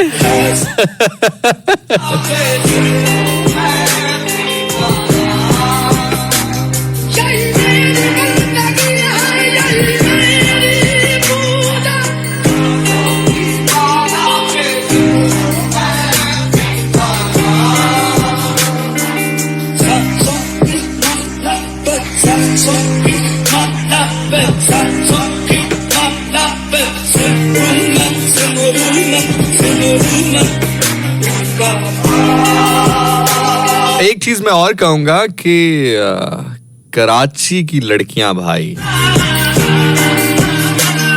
कमाल है। हमने लाहौर का सुना था, इस्लामाबाद का सुना था, मुल्तान, भावलपुर, लेकिन कराची की लड़कियों का कॉन्फिडेंस कोई अलग लेवल है भाई। वो हुआ कुछ यूं कि दोपहर सुबह का इवेंट था, तो दोपहर थोड़ी सी हो गई, तो जरा धूप हुई, तो मुझे गर्मी लगना शुरू हुई, तो मैंने अपना कोट उतारा और कफ ऊपर करने लगा। तो उस दिन ना मैंने टैटू इनग्रेव्ड किया हुआ था अपने फोर आर्म के ऊपर। तो सामने कोई लॉट खड़ी थी, कोई 15-20 लड़कियों की। तो that the moment I just folded my coughs of, तो दे वर लाइक और फिर वो होते होते होते वो पूरे क्राउड पे अहम होना शुरू हो गए। आई वाज लाइक यार ऐसे तो नहीं गिरते हैं ना यार। So Karachi, you just nailed it. I mean, seriously, that was one of the biggest event I've been ever hosted. And Karachi, you were super amazing.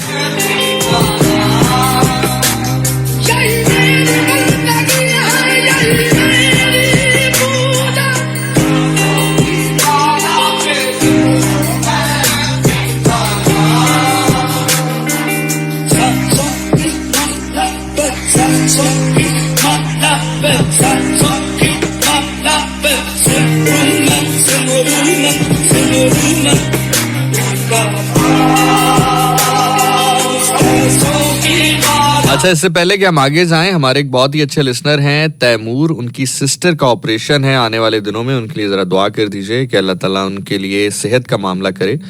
और जनाब इमाम सज्जाद अलैहिस्सलाम बीमार करबला के सदके उनको सेहत कामला अता करे। हमारी दुआएं हैं तैमूर आपके लिए, आपकी सिस्टर के लिए, अल्लाह ताला उनको सेहत अता करे। प्लीज़ तमाम तर्जिशानियाँ आप भी दुआ कीजिएगा, मैं भी इंशाल्लाह तैमूर दुआ करूँगा, इंशाल्लाह वो बेहतर हो जाएंगी। नुमान ज़रा ध्यान रखना, हाँ ठीक है, मैं फिर आपको बताऊँगा। सोने तो नहीं लगे कहीं, कोई मिलने तो नहीं आया फोन आ रहा है? अरे क्या बात है, रात के 1 बजे इनको कॉल आती है, हम ही इधर सादे रह गए। कह रहे मुझे कॉल आ रही है रात के 1 बजे। किसकी कॉल आ रही होगी? कोई दोस्त होगा इसका, और किसकी कॉल आनी है? हाँ कोई लड़का ही होगा, है ना।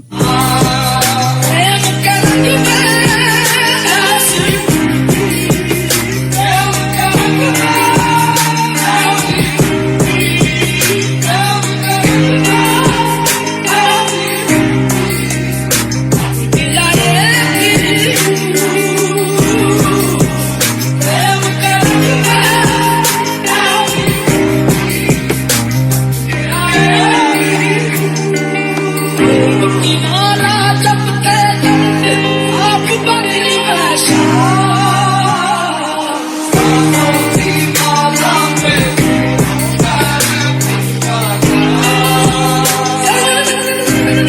अच्छा जी, आगे बढ़ते हैं। वो जो मैं टेंशन की बात कर रहा था, हुआ कुछ यूं कि इवेंट अल्हम्दुलिल्लाह बहुत बेहतर हुआ, बहुत अच्छा हुआ। और लाइक वापसी का सफ़र हमने शुरू किया, बैग वगैरह कलेक्ट किया। मुझे एक जगह पर जाना था। वापसी पर भी जाते ही मैं अब्दुल्ला शाह गाजी सरकार की दरगाह पे गया।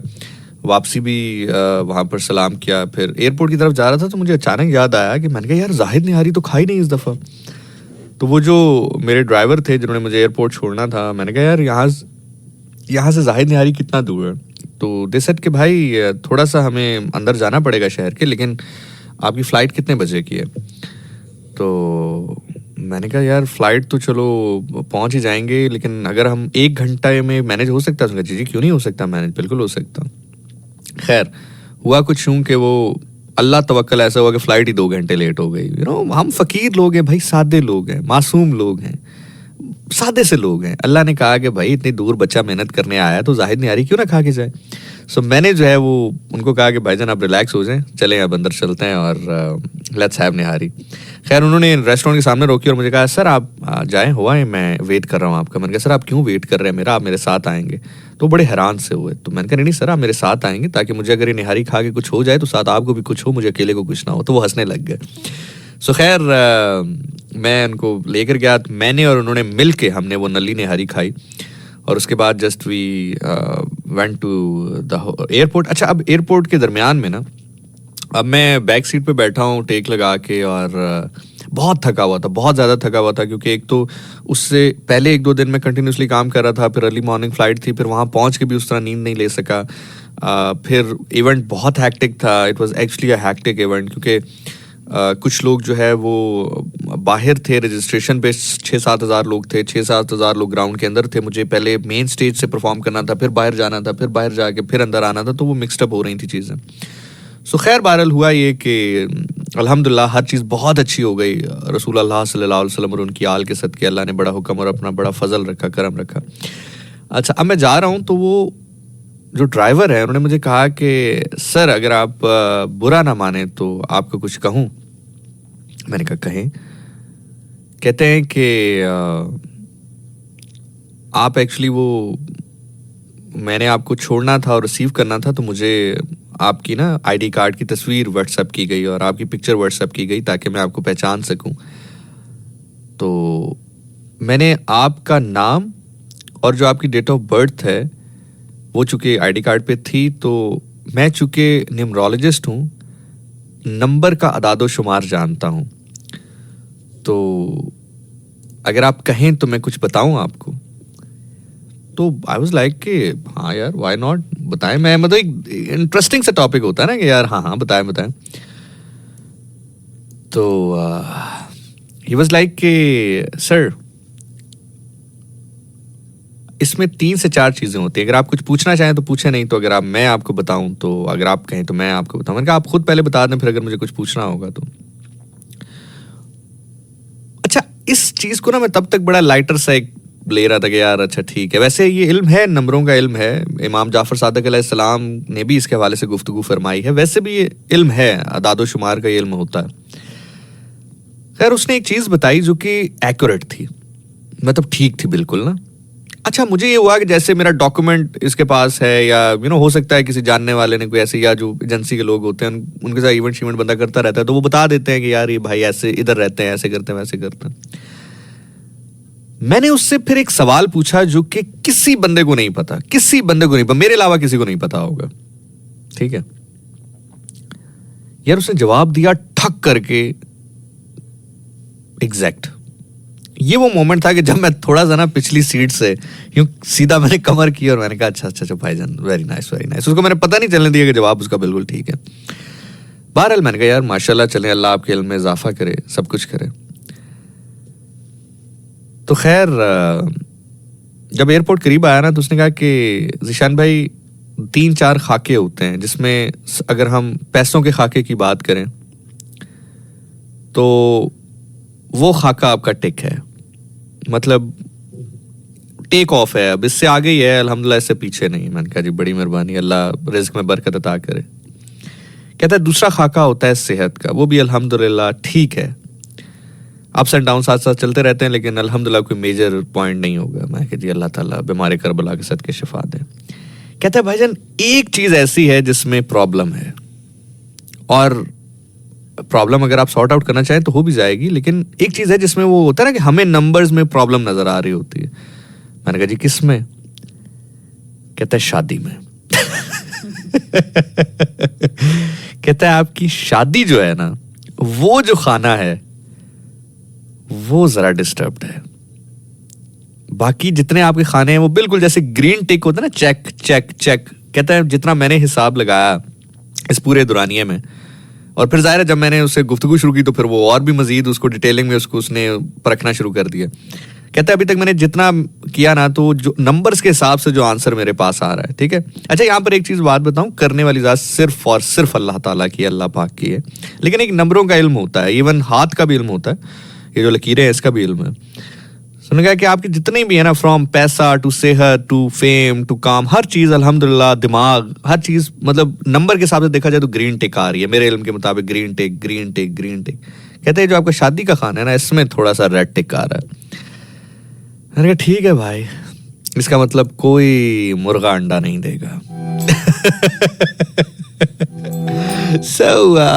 इसमें मुझे एक शेर याद आया, वो कहता है कि लोग कहते रहे कि मेरे सितारे गर्दिश में हैं, लोग कहते रहे कि वो मेरे सितारे गर्दिश में हैं, वो आसमान से बैठकर मेरे सितारे बदलता रहा। हाँ वैसे मुझे बाद में ख्याल आया, ये भी तो हो सकता है कि मेरे सितारे अकेले में कुछ खराब हों, वो आ जाए तो सितारे बेहतर हो जाएं, वो आ जाए तो सितारे बेहतर हो जाएं।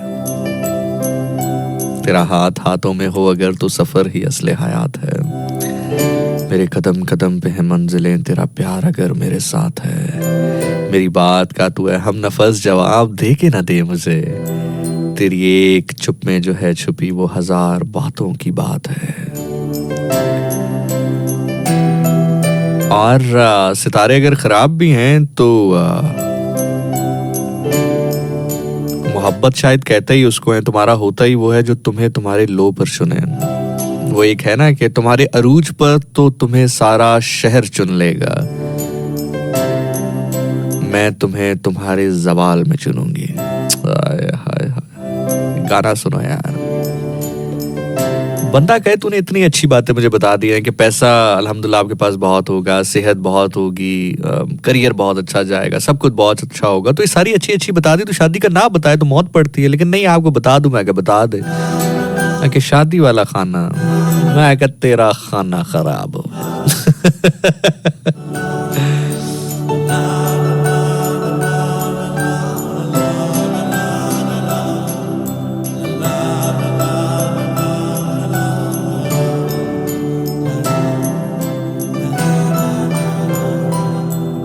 ये जिस्म है तो क्या, ये रूह का लिबास है, ये दर्द है तो क्या, ये इश्क की तलाश है, फना किया मुझे ये चाहने की आस ने, तरा तरा शिकस्त ही हुआ। रज़ा है क्या तेरी दिलो जहां तबाह किया, सज़ा भी क्या तेरी वफा को बेवफा किया, दोबारा जिंदगी से यूं मुझे जुदा किया, कहाँ कहाँ फिरूं मैं ढूंढता। रज़ा है क्या तेरी दिलो जहां तबाह किया, सज़ा भी क्या तेरी वफा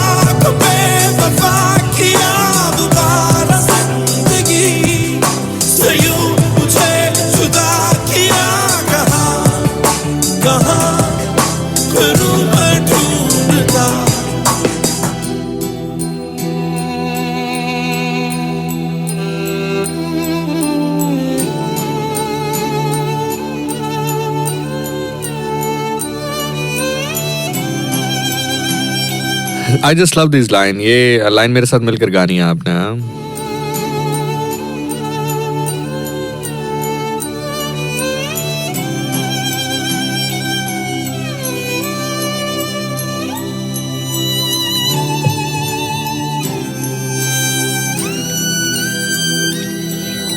वहाँ जहाँ तू ही मेरा लिबास है, वहाँ जहाँ तू ही बस तलाश है, वहाँ जहाँ तुझी पे खत्म आस है, वहाँ शुरू वही पे दफन जान है, जहाँ तू ही मेरा लिबास है, वहाँ जहाँ तेरी ही बस तलाश है, वहाँ जहाँ तुझी पे खत्म आस है, वही शुरू ये जिस्म है तो क्या, ये रूह का लिबास है, लम्स तो लम्स है, बिना छुए कहाँ बहलता है, लम्स तो लम्स है, बिना छुए कहाँ बहलता है, फिरदौस बुरोए कर ज़मीं अस्त। वो एक शायरी की किताब की तरह है। शायर कहता है कि फिरदौस बुरोए गर ज़मीं अस्त तो हमी अस्त, तो हमी अस्त। दुनिया में अगर कहीं जन्नत है तो यही है, तो यही है, लम्स तो लम्स है, बिना छुए कहाँ बहलता है।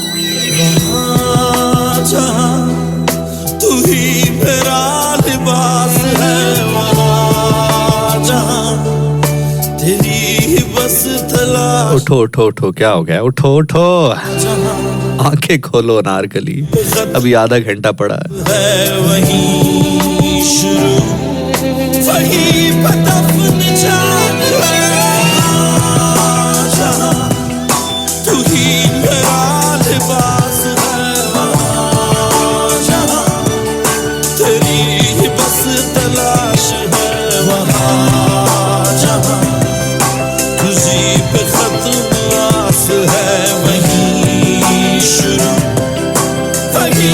ओके जी। सो मैं आप लोगों के साथ कुछ शेयर करना चाहता हूँ, और दो तरह के मैसेज मुझे आए, और दो ही लड़कों ने किया। चलो ये भी अच्छा हुआ कि दोनों ही लड़के थे, अदरवाइज अगर एक मेल या एक फीमेल होती तो हम कहते कि यार यू नो शायद जेंडर माइंड में थोड़ा सा डिफरेंस होता है, लेकिन दो मैसेजेस थे। और ये मैंने इसके ऊपर बात करना मुनासिब इसलिए समझा क्योंकि मैंने प्रोग्राम के स्टार्ट में कहा ना कि today I will be talking about कि यार हम किस तरह से कामयाब हो सकते हैं, जो मुझे जिस चीज़ ने ज़िंदगी में हेल्प आउट किया। आप लोगों को याद होगा शायद कल मुझे वॉच रिसीव हुई मेरी, एप्पल वॉच। तो मैंने उसकी स्टोरी अपडेट की अपने इंस्टा पे, तो उस पर मुझे दो लोगों के मैसेज आए। वैसे तो बहुत सारे लोगों के मैसेजेस आए, कॉन्ग्रेचुलेशंस एंड ऑल दैट, लेकिन दो मैसेजेस ऐसे थे जो कि हाईलाइट थे, तो मैं नाम लेकर उस पर बात करूंगा। पहले वाले पे नाम नहीं लूंगा क्योंकि वो नेगेटिव कमेंट था उनका। तो मेरा मकसद कभी भी हेट स्पीच नहीं है, किसी को बुरा कहना नहीं है। मैंने उनको भी बुरा नहीं कहा, मैंने उनको बल्कि आंसर भी नहीं किया उस पर। मैं अभी इस पर बात कर रहा हूँ, और वो भी हो सकता है शायद वो भी सुन रहे हो या ना भी सुन रहे हो, लेकिन एटलीस्ट चलो जो सुन रहे हैं लोग उनका फ़ायदा हो जाएगा। तो खैर वो हुआ ये कि जैसे ही मैंने स्टोरी अपडेट की तो उसके बाद मैं रात सोने जा रहा था, तो मैंने मैसेजेस चेक करना शुरू किए। तो एक मैसेज आया कि ज़िशान मैं आपको सुन रहा हूँ काफ़ी अरसे से, और अभी आपने जो स्टोरी अपडेट किया है न्यू एप्पल वॉच की, मैंने इसको जाके सर्च किया है तो ये तकरीबन पाकिस्तानी कोई 1.25 लाख रुपए 1.5 लाख रुपए की है। तो आप कैसे सूफ़ी हैं? मैंने जब आपको सुना है आपने सूफ़ीज़म की बात की है, आपने फ़कीरी की बात की है, आपने हज़रत अली अलैहिस्सलाम की बात की है, आपने दुनियादार ना होने की बात की है। ऐसा मुल्क, ऐसा मुआशरा जहाँ पे लोग भूखे मर रहे हैं, वहाँ पे आप 1.5 लाख की घड़ी पहन रहे हैं और फिर आप सूफ़ीज़म की बात करते हैं, तो ये तो कैसी मुनाफ़िकत है? तो ये तो मुझे समझ नहीं आई बात। तो भाई सबसे पहली बात तो ये है, मैंने ज़िंदगी में कभी भी ये दावा नहीं किया है कि मैं इस लेवल का आदमी हूँ कि मैंने दुनिया बिल्कुल ही छोड़ दी है और मेरे अंदर किसी किस्म की कोई इंसानी ख्वाहिश नहीं है, या मैं कोई बहुत बड़ा सूफी हूँ, या मैं कोई बहुत बड़ा ऐसा साधु किस्म का आदमी हूँ कि मैंने दुनिया ही त्याग दी। मैंने कभी ये दावा नहीं किया, मैंने किसी प्रोग्राम में ये दावा नहीं किया, बल्कि मैंने हमेशा ये कहा है कि मुझे दुनिया में रहने वाली चीज़ें अच्छी इस सेंस में लगती हैं कि जब आप इनको हासिल कर लेते हो तो आप अल्लाह के मज़ीद करीब होते हो। जैसे मैं मिसाल देता हूँ कि मुझे बड़ी अच्छी तरह याद है कि 2012-13 में मेरे पास बाइक भी नहीं थी और मैं पब्लिक ट्रांसपोर्ट पे रेडियो करने आता था। फिर अल्लाह ने बाइक दी और बाइक में इस ठंड में ये जो जनवरी की, फरवरी की, और अब तो वो सर्दियाँ उस तरह रही भी नहीं, उस टाइम पे आज से 10 साल पहले ठंड जो है मल्टीप्लाई बाय 100 होती थी और मैं जब घर पहुंचता था तो मेरे हाथ सीधे नहीं होते थे, लाइक चूंकि बाइक का हैंडल पकड़ पकड़ के। सो अगर मैं बिल्कुल ही अपनी लाइफ को अपडेट ना करता, अब जब मैं गाड़ी में बैठता हूँ, हीटर ऑन करता हूँ, घर जाता हूँ, तो मैं अल्लाह का शुक्र 10,000 मरतबा कर रहा होता हूँ रास्ते में, या अल्लाह तेरा शुक्र है, या अल्लाह तेरा शुक्र है। सो अगर आपकी ये थ्योरी देखी जाए फिर तो इस थ्योरी के मुताबिक तो फिर मुझे ज़िंदगी में कुछ भी अपडेट नहीं करना चाहिए था। मैं अगर बाइक पे था तो सारी ज़िंदगी बाइक पे ही रहता, मैं कोई और जो है वो ज़िंदगी में कभी अपडेट अपनी लाइफ को ना करता, या किसी को भी नहीं करना चाहिए। तो मेरे भाई हमेशा एक चीज़ याद रखो कि लोगों की खुशी में खुश होना सीखो और ये सीखो, ये देखो कि आप किस तरह से आगे बढ़ सकते हो लोगों की मदद करते हुए भी। हाँ, आपकी अगर वो कमाई हुई चीज़ किसी के हक मार के आपने कमाई है, किसी पे जुल्म करके कमाई है, तो फिर गलत है। लेकिन अगर आप मेहनत कर रहे हो, अफोर्ड कर सकते हो, तो आप सब अफोर्ड कर सकते हो। मैं हर यंगस्टर को ये बात कहता हूँ, मैं कभी किसी यंगस्टर को नहीं कहता कि भाई इतनी सादगी इख्तियार कर लो कि ज़िंदगी में कभी कुछ पहनो ही ना, या ज़िंदगी में कोई अच्छा कपड़ा ना पहनो, या अच्छा खाना ना खाओ, या अच्छी सवारी ना रखो। मैंने कभी ये नहीं कहता। बल्कि इवन अगर हम मौला अली अलैहिस्सलाम की भी बात करते हैं और अगर आप ये भी कहते हो कि यार बीइंग समवन के जिसने मौला अली अलैहिस्सलाम की गुफ्तगू करनी हो, बात करनी हो, तो मुझे बताओ एक ऐसा आदमी है जिसके कपड़े फटे हुए हों, जिससे स्मेल आ रही हो, जिसके पास कोई अथॉरिटी ना हो, जिसके पास कोई ऐसी प्रेजेंटेशन के लिए कोई चीज़ ना हो, और वो जाकर बात करे मौला अली अलैहिस्सलाम की, तो लोग उसको समझना जो है वो मुनासिब समझेंगे, या जो लोग हैं वो एक ऐसा आदमी जो कि बेहतर कपड़े पहने हुए, बेहतर खुशबू लगाए हुए, बेहतर सवारी से उतर के जाके बात करेगा, तो लोग समझेंगे कि यार कॉम्पिटेंट बंदा है, कि चलो यार आप ये मैसेज देना चाहते हो या आप ये तासुर देना चाहते हो किसी को कि यार मौला अली अलैहिस्सलाम की आप बात करेंगे तो आपने सारी ज़िंदगी कोई किसी किस्म की दुनियावी तरक्की नहीं आपने जो है वो ज़िंदगी में आने देनी। जिस दुनिया को इमाम अली अलैहिस्सलाम ने कहा है ना, कि अगर आप उसकी तरफ भी रेफर कर रहे हो कि इमाम अली अलैहिस्सलाम ने कहा कि दुनिया मेरे लिए बिल्कुल ऐसी है कि जैसे किसी के दांत में फंसा हुआ गोश्त होता है, मतलब उन्होंने बिल्कुल इसको ऐसे अहमियत दी कि बिल्कुल मेरे लिए कुछ नहीं है। वो एक सबसे बड़ी बात, एक तो वो इमाम अली अलैहिस्सलाम है, मतलब वो कायनात के बादशाह हैं, तो दुनिया तो डेफिनेटली उनके लिए कोई चीज़ ही नहीं है। ठीक हो गया। और दूसरी चीज़ ये है कि वो किस कॉन्टेक्स्ट में उन्होंने बात की, ज़रा उसका लेफ्ट राइट ज़रूर पढ़िएगा। वो प्रॉपर खुतबे के लेफ्ट राइट में उसका पूरा कॉन्टेक्स्ट है, वो किस कॉन्टेक्स्ट में बात हो रही है। ठीक हो गई है। उसमें बाकायदा वो कह रहे हैं कि मैं सर्दियों में इनको जंग को कहता हूँ तो ये कहते हैं कि गर्मी है, गर्मियों में तो कहता हूँ तो कहते हैं सर्दी है, और चुप रहता हूँ तो कहते हैं अली बुज़दिल है, और अगर बोलता हूँ तो कहते हैं कि अली को ओहदे का लालच है। फिर उन्होंने ये बात कही थी, ये बात फरमाई थी कि मेरे यहाँ दुनिया बिल्कुल ऐसी है कि जैसे एक मुर्दार गोश्त होता है। उसको हकीर की एग्जाम्पल दी थी उसके लिए, तो उसके आगे और पीछे बहुत कॉन्टेक्स्ट है। तो सबसे पहली चीज़ तो ये है कि इसमें कोई बुराई नहीं है। मैं बिल्कुल ये बात सारे यंगस्टर्स को बड़ी क्लियर बता रहा हूँ कि आप अपनी ज़िंदगी को अपग्रेड करो मेरे भाई, एंजॉय करो लाइफ को, बेहतर अपनी ज़िंदगी बनाओ, और ये सब कुछ करते हुए भी आप हुसैनी रह सकते हो, ये सब करते हुए भी आप इमाम अली अलैहिस्सलाम के मानने वाले रह सकते हो, उसमें कोई दूसरी राय नहीं है। हाँ, अगर वो पैसा आपके अंदर गरूर पैदा कर रहा है, वो पैसा आपके अंदर तकब्बुर पैदा कर रहा है, तो यकीनी तौर पर ना ये अमल इमाम अली अलैहिस्सलाम को पसंद होगा, ना ये अमल जो है वो रसूल अल्लाह सल्लल्लाहु अलैहि वसल्लम को पसंद होगा, ना इमाम हुसैन अलैहिस्सलाम को पसंद होगा। अच्छा, अब आते हैं दूसरे मैसेज की जानिब जो कि पॉजिटिव था, इसका मैं नाम भी ज़रूर लूँगा।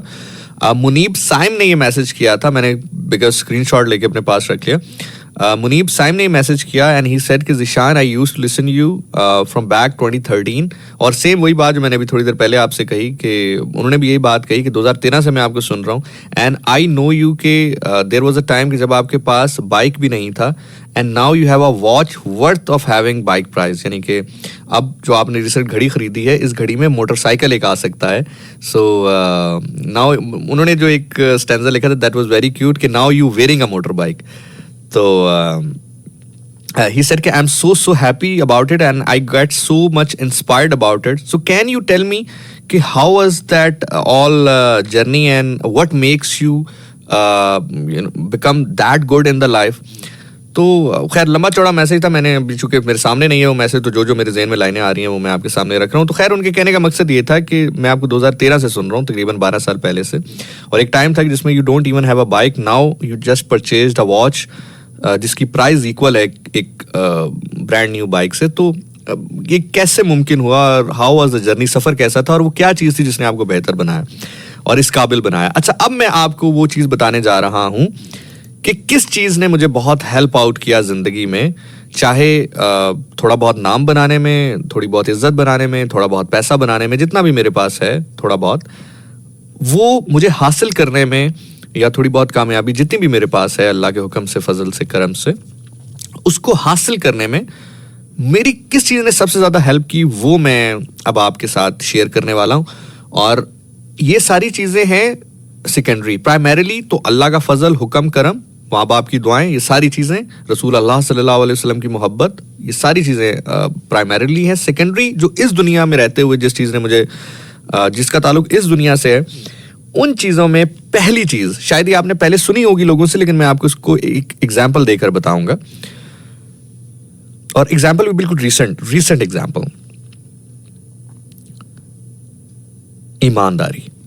पहली चीज़ जिसने मुझे बहुत हेल्प आउट किया ज़िंदगी में, टू गेन इज्जत, टू गेन पैसा, टू गेन जो भी कामयाबी थोड़ी बहुत मेरे पास है, ईमानदारी. ईमानदारी लोगों के साथ, ईमानदारी अपने काम के साथ. कभी ऐसा नहीं हुआ है कि मैंने अगर फॉर एग्जांपल थोड़े पैसे कहीं से लिए हैं तो मैंने परफॉर्मेंस जान के थोड़ी कर दी हो कि यार बस ठीक है इनको टरका दो, और किसी से अच्छे पैसे लिए हैं तो वहाँ पे जान मारी हो. मेरा खुदा गवाह है, मैं खुदा को हाजिर नाजिर जान के कहता हूँ कि मैंने अगर कहीं से बहुत कम पैसे भी लिए हैं ना, बहुत कम पैसे भी लिए हैं, मतलब कुछ इवेंट्स ऐसे भी मैंने कर दिए कि जो मतलब पैसे ना होने के बराबर थे, मैंने उस इवेंट पे भी वही जान मारी है जो मैंने अपने सबसे महंगे पैसे लेने वाले इवेंट पे मारी है. ठीक है, बाकी अल्लाह ने, इसीलिए अल्लाह ने हर चीज़ में रहमत शामिल करते गए अल्लाह. तो पहली चीज़ ईमानदारी अपने काम के साथ. ये ना देखेंगे इधर से पैसा ज़्यादा आ रहा है तो इधर अच्छा कर दूं, वहाँ से आ रहा है तो टरका दूं, ये काम नहीं करना. ठीक हो गया. दूसरी ईमानदारी लोगों के पैसे के साथ.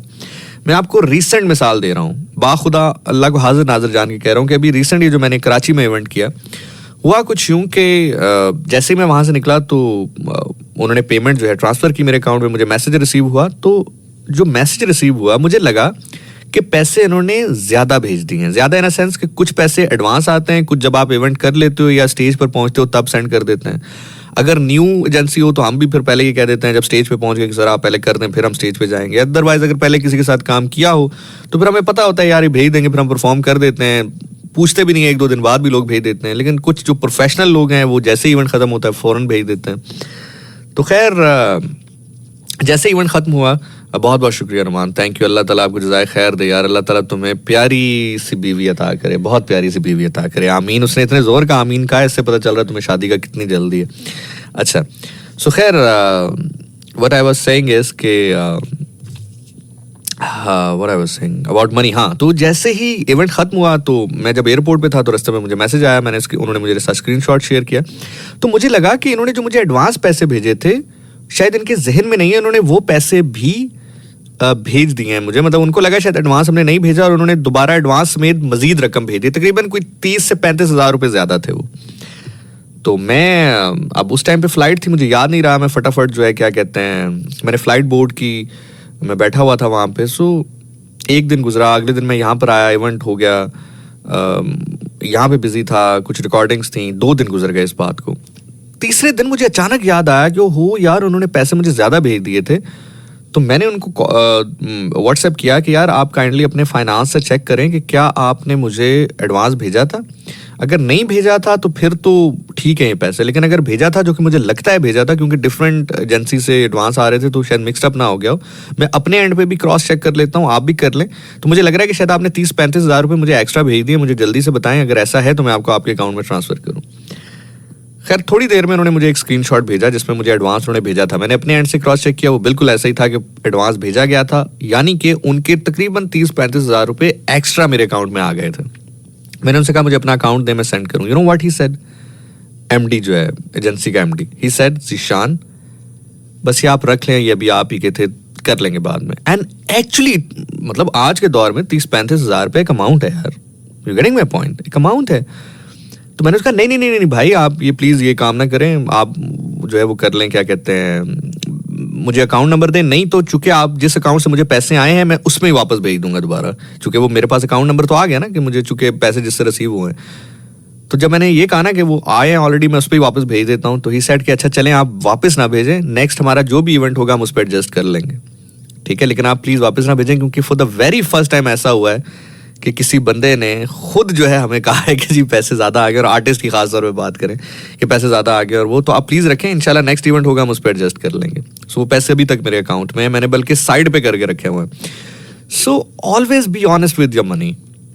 हमेशा ईमानदारी रखें अपने अंदर. जब आप अपने अंदर ईमानदारी रखो, आपको क्या लगता है कि वो इतनी बड़ी एजेंसी चला रहे हैं, उनको पता नहीं चला होगा, या हो सकता है उस टाइम गलती हो गई हो, बाद में जब अपना ऑडिट करेंगे, फाइनेंस करेंगे, तब अगर वो होता तो उन्होंने मुझे, जैसे उनको होना था तो उन्होंने मुझे मैसेज करना, जिशान भाई वो पैसे एक्स्ट्रा आ गए थे तो प्लीज भेज दें. जब जिशान भाई ने तब जो वापस भेजने थे, ठीक है, तो जिशान भाई पहले क्यों ना भेज दें? मतलब बात सुन के जो भेजने हैं तो बात सुने बगैर क्यों नहीं भेजने? Getting my point? तो ऑलवेज हैव ईमानदारी. तो पहली चीज तो अपनी जिंदगी में ये रखना, ईमानदारी रखना अपनी जिंदगी में. ईमानदारी रखोगे अल्लाह ताला बहुत नवाज देगा. अच्छा, दूसरी एक चीज मैं आपको बताऊं, अभी जैसे वो पिछले वाले भाई साहब ने कहा कि 1.5 लाख की घड़ी और ये और वो, और आपने भी इसका जिक्र किया. मेहनत का कोई शॉर्टकट नहीं है. There is no shortcut of hard work. जो मेहनत होती है कोई उसका हार्ड वर्क नहीं है, उसका कोई शॉर्टकट नहीं है कि एक हार्ड वर्क हो और आपको यार मैं हार्ड वर्क ना करूं, ये शॉर्टकट ले लूं, ऐसा नहीं है. आपको मेहनत करनी है. ऐसा नहीं है कि जिशान घर से निकला and you know I just start affording this thing and all that stuff. बहुत कुछ अभी मेरी जिंदगी में ऐसा जो मैं अफोर्ड नहीं कर सकता और करना चाहता हूं, अल्हम्दुलिल्लाह, इंशाल्लाह, और मुझे यकीन है कि मैं करूंगा उसको. मतलब मैं बहुत सारी चीज़ें, I don't want to name it, लेकिन ज़िंदगी में बहुत सारी चीज़ें ऐसी हैं जो मैं चाहता हूँ कि ये मेरे पास हों. मैं अभी फ़िलहाल अफोर्ड नहीं कर सकता, लेकिन मैं करूँगा इंशाल्लाह अपनी ज़िंदगी में उसको. मेहनत करता रहूँगा, अल्लाह से दुआ करता रहूँगा और इंशाल्लाह हो जाएंगी. लेकिन ऐसा नहीं हुआ कि अचानक बस ईशान घर से निकला और महीने 2-3 महीने. आपने कहा कि 2013 की बात है, आपके अपने मुँह ज़ुबानी बात है ना. 2013 भी क्या चल रहा है, 2025, 12 साल is a time bro. So just go with the journey. अच्छा, अब होगा क्या?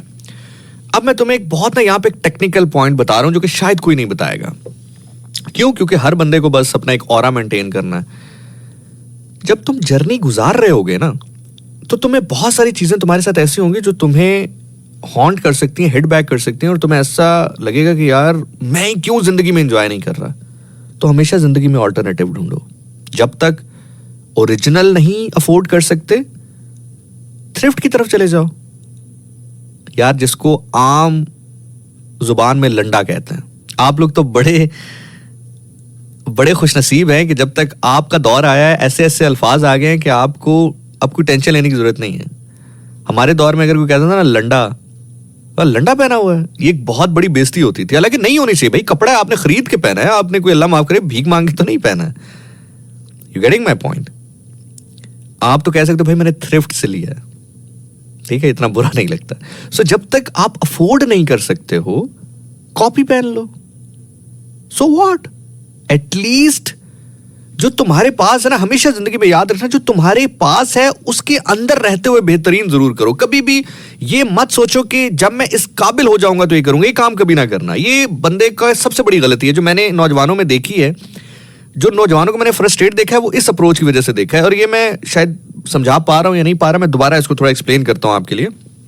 अगर आप जिंदगी में ये सोचोगे कि मैंने पहननी ही 1 लाख रुपए वाली चीज है और बस उसके लिए मेहनत करते जाओगे, तो जाहिर है मेहनत में टाइम लगेगा. 1 साल, 2 साल, 3 साल, 4 साल.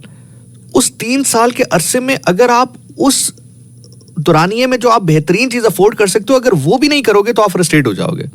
और एक टाइम ऐसा आएगा कि आप कहोगे यार ये क्या है, मतलब जिंदगी में मजा ही नहीं है, मैं ही सिर्फ मेहनत कर रहा हूं, मैं ही कर रहा हूं. लेकिन अगर आप साथ साथ उस जिंदगी में, फॉर एग्जाम्पल मैं आपको मिसाल देता हूं कि अगर आपके पास बाइक है और आप लैंड क्रूजर लेना चाहते हो, तो आपको नहीं मैं लैंड क्रूजर ही लूंगा, और उस लैंड क्रूजर के चक्कर में आप बाइक से मेहरान पे भी शिफ्ट नहीं हो रहे हो, आप मेहरान से कल्टस पे भी शिफ्ट नहीं हो रहे हो, तो ये फिर आप गलत कर रहे हो. इसमें आप फ्रस्ट्रेट हो जाओगे. क्यों? आप इस सर्दी में बाइक पे घर जाओगे ना तो अपने आप पे भी लान तान करोगे और अल्लाह ताला से भी गिले शिकवे करोगे, ठीक है। लेकिन मैंने बहुत सारे लोगों को देखा है कि छोटा अफोर्ड कर सकते हैं, छोटा अफोर्ड करते हुए भी कहते नहीं हमने जाना बड़े की तरफ है, जाओ, लेकिन जो अफोर्ड कर सकते हो वो तो लो। मैं मिसाल देता हूं आपको, आप 10,000 रुपए वाली शर्ट अफोर्ड कर सकते हो, लेकिन आप कहते हो नहीं मैंने वो 1.25 लाख रुपए वाली गुची की शर्ट ही पहननी है, तो मीनवाइल मैं रास्ते में जो 10,000 रुपए वाली खरीद सकता हूं वो भी नहीं खरीदूंगा। उस चक्कर में पुरानी शर्टें पहनते जाओगे, क्या करोगे फिर? Getting my point?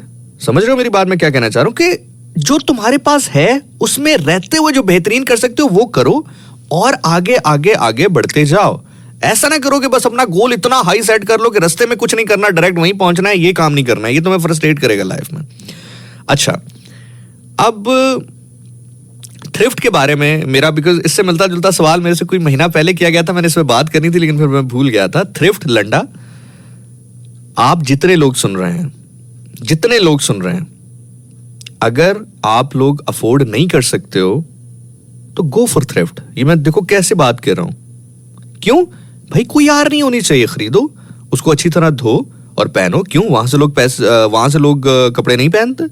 जो लोग वहां के कपड़े पहन रहे हैं, क्या वो कोई, अल्लाह माफ करे, कोई गलत मखलूक है?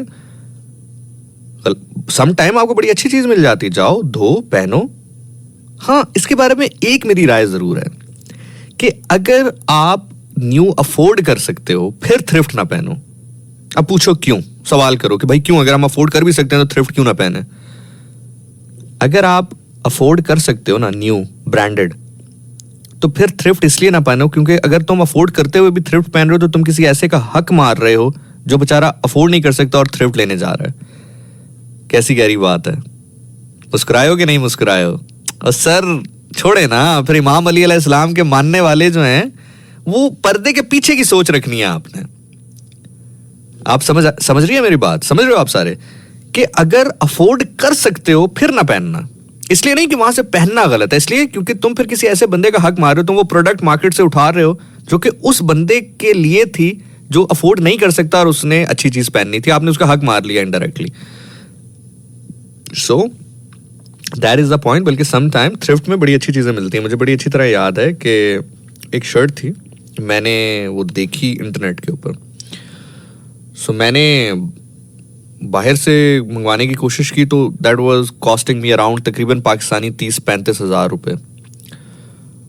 तो पाकिस्तान से पता की तो पाकिस्तान में मिल ही नहीं रही थी वो। तो मुझे किसी ने कहा कि यार थ्रिफ्ट में एक बंदा काम करता है, आप उससे पूछो अगर वो आपकी कोई हेल्प करे इसमें। और वो बड़ी कमाल शर्ट थी। तो मैं खैर, वो उसने मुझे नंबर दिया, मैंने उससे रब्ता किया। उसने कहा सर ये शर्ट आपको मिल जाएगी लेकिन 7,000 रुपये में मिलेगी। अब आप ये देखो कि थ्रिफ्ट, हम अक्सर सोचते हैं ना कि लंडा मैक्सिमम 500, 1000, 1500 का होगा। ये लंडे की मैं आपको बात बता रहा हूँ कि उसने कहा कि थ्रिफ्ट में मिलेगी, होगी वो जो लेफ्ट ओवर्स होते हैं वो होगी, मैं आपको मंगवा दूंगा। क्योंकि जो आप मुझे बता रहे हैं मुझे मंगवानी पड़ेगी, कहकर मंगवानी पड़ेगी। जो लॉट में आती है उसमें तो किस्मत होती है, लेकिन ये मंगवानी पड़ेगी। तो अगर आप कहते हैं तो तकरीबन 7,000 रुपये की शर्ट आपको पड़ेगी। आप यकीन करें, मैंने उसे कहा चले आप मंगवाएं। मेरा पहला एक्सपीरियंस था, मैंने 7,000 रुपये की वो शर्ट मंगवाई। मैं जिस जगह पहन के ज्यादा लोग मुझसे पूछते थे भाई किधर से लिए, किधर से लिए, किधर से लिए। समझ रहे हैं? सो समटाइम बहुत अच्छी चीजें भी मिलती हैं। और मैं फिर कहूंगा जितने यंगस्टर्स मुझे सुन रहे हैं, किस चीज की शर्म है? अक्सर लोगों को देखता हूं कि शर्म महसूस करते हैं। भाई क्यों शर्माते हो? ओ भाई अभी ये अफोर्ड कर सकते हो तो ये पहनो, इंशाल्लाह एक टाइम आएगा और इससे बेहतर अफोर्ड करोगे तो वो पहनना। जो पेरेंट्स मुझे सुन रहे हैं, पेरेंट्स बेचारे, मैं लोगों को सुनता हूँ या अक्सर लोग किसी को ताना भी मारते हैं, ये लंडे से लिया है, ये ऐसे। अबे यार क्या हो गया, कपड़े खरीद के पहने हैं उसने यार। अगर 200 रुपए की भी शर्ट उसने पहनी है तो खरीद कर पहनी है, चोरी करके तो नहीं पहनी है, भीख मांग के तो नहीं पहनी है। सो मेरा आप सब लोगों को ये मशवरा है कि आप जब तक बेस्टेस्ट अफोर्ड ना करो, प्रीमियम चीज अफोर्ड ना करो। अभी देखो मेरे पे आते हैं दोबारा, चूंकि बात वहीं से शुरू हुई थी। इफ मेरा आप लोगों से कनेक्शन क्यों बनता है, आपको पता है ये बात क्यों? प्रेजेंटर्स और नहीं है, मतलब मैं इस स्टेशन की मैं ओवरऑल बात करूं, हर प्रेजेंटर ही बहुत अच्छा है और मेरे से बहुत अच्छा है, आवाज में, किरदार में, चेहरे में, हर। लेकिन क्यों हमारा एक सर्टन रिएक्शन बनता है?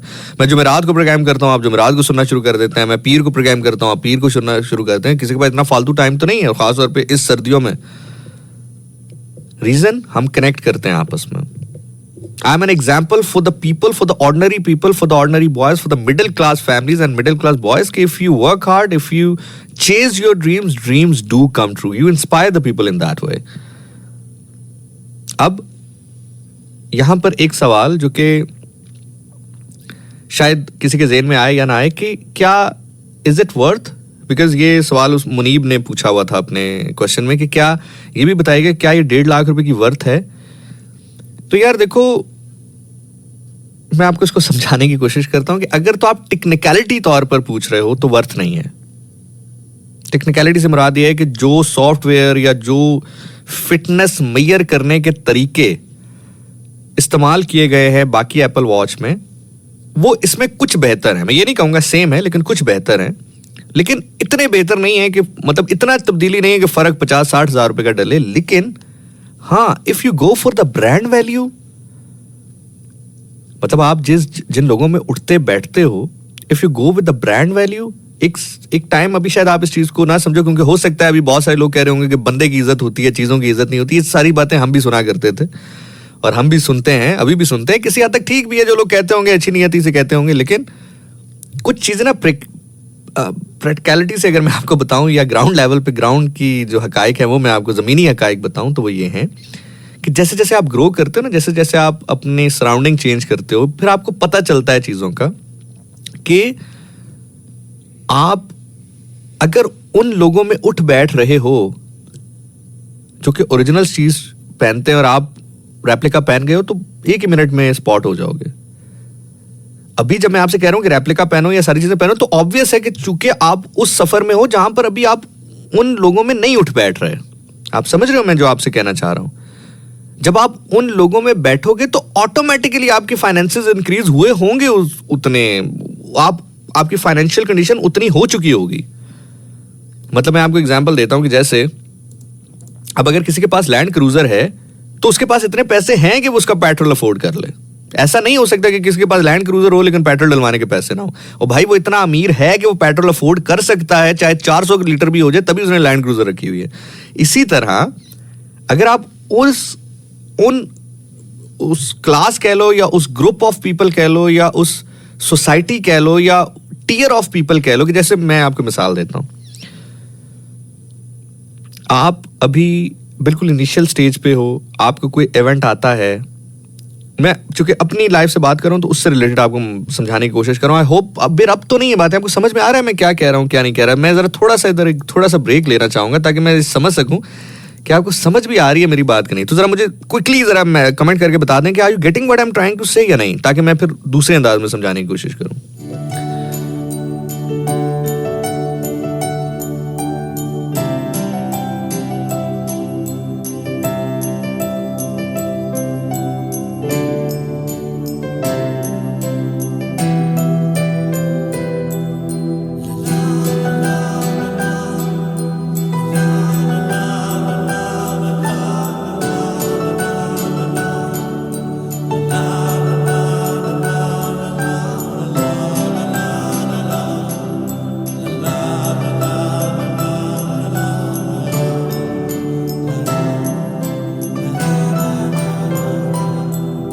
ये जिस्म है तो क्या, ये रूह का लिबास है, ये दर्द है तो क्या, ये इश्क की तलाश है, फना किया मुझे ये चाहने की आस ने धरा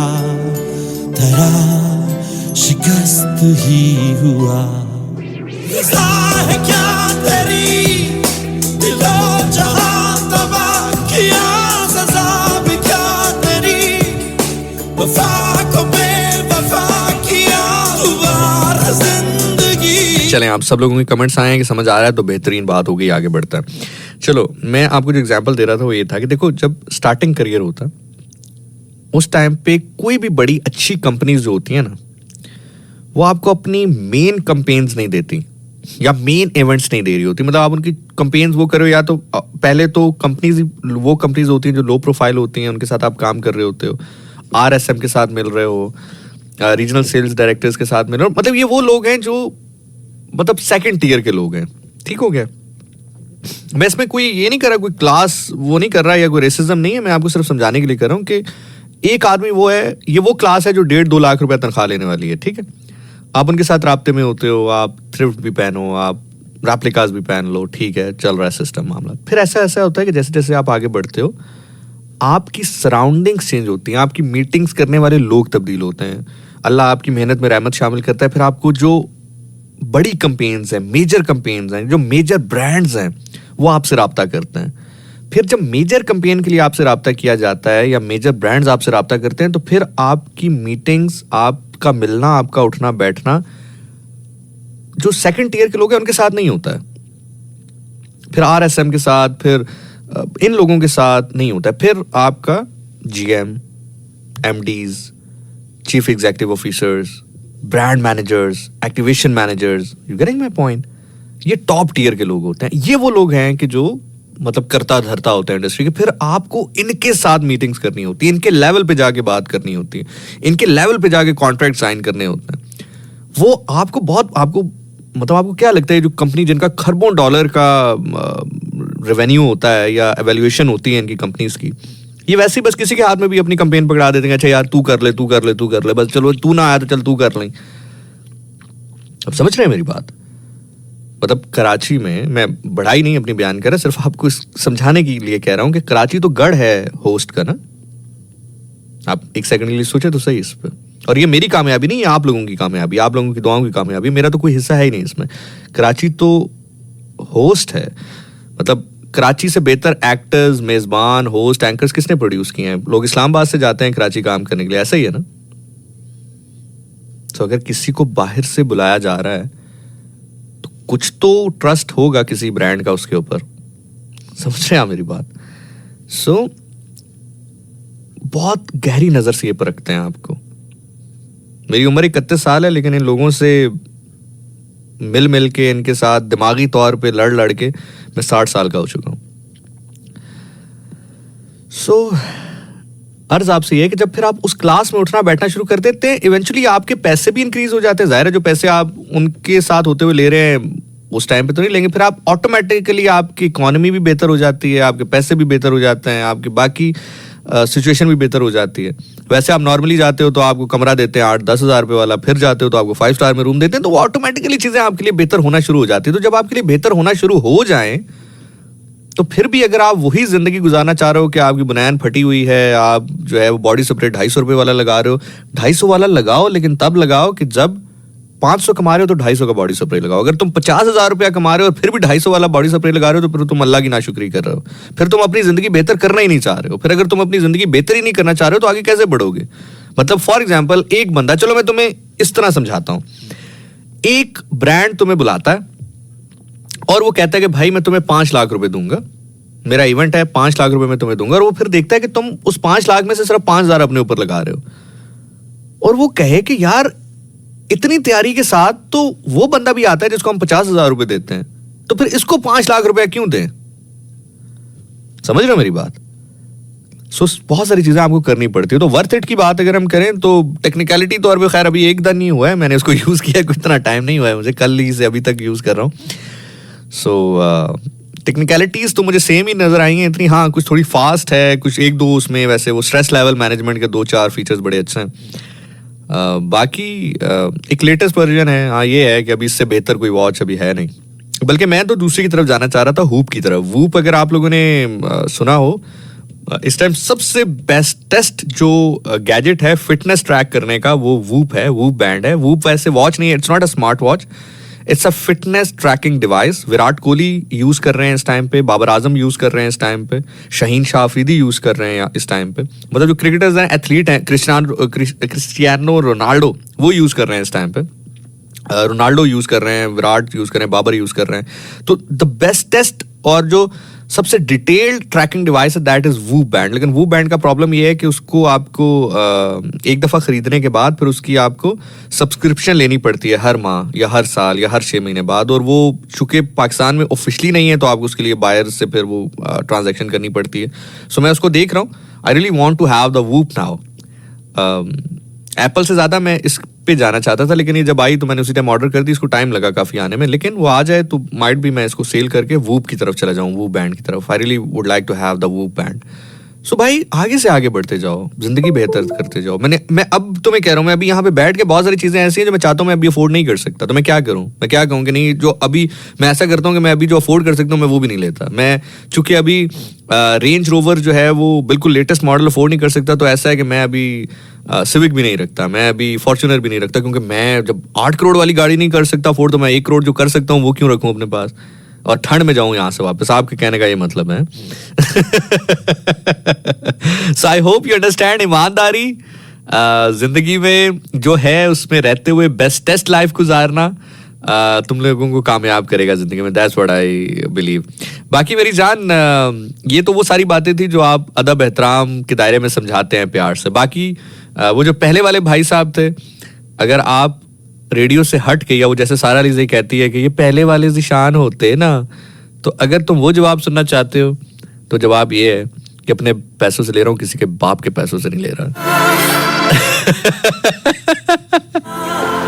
किसी के भी Guys, each and every one of you just stay awesome in your life, हाँ? कभी शर्मिंदा नहीं होना है जिंदगी में। भीख मांगो तो शर्मिंदा होना, चोरी करना तो शर्मिंदा होना, बाकी खरीद के पहनो, जहां से भी पहनो, रेडी से भी पहनो तो फखर के साथ पहनना, कॉन्फिडेंस के साथ पहनना। दैट्स इट, हाँ। और भाई अगर आपको मजा नहीं आया तो दोबारा कह रहा हूँ, बल्कि ज़िशानी ने इसका ज्यादा मजा लेंगे। वो भाई कह रहे थे कि इतनी लंबी जो उन्होंने सवाल किया, तो आपको जवाब ये है अदब एहतराम वाला। तो ये वो ज़िशान है जो अब वाला ज़िशान है। पहले वाला होता तो ये सवाल होता तो कहता है कि अपने पैसे से ले रहा हूँ, किसी के बाप के पैसे से नहीं ले रहा। ये गाना सुनो, फिर कुछ शायरी, फिर आगे बढ़ते हैं।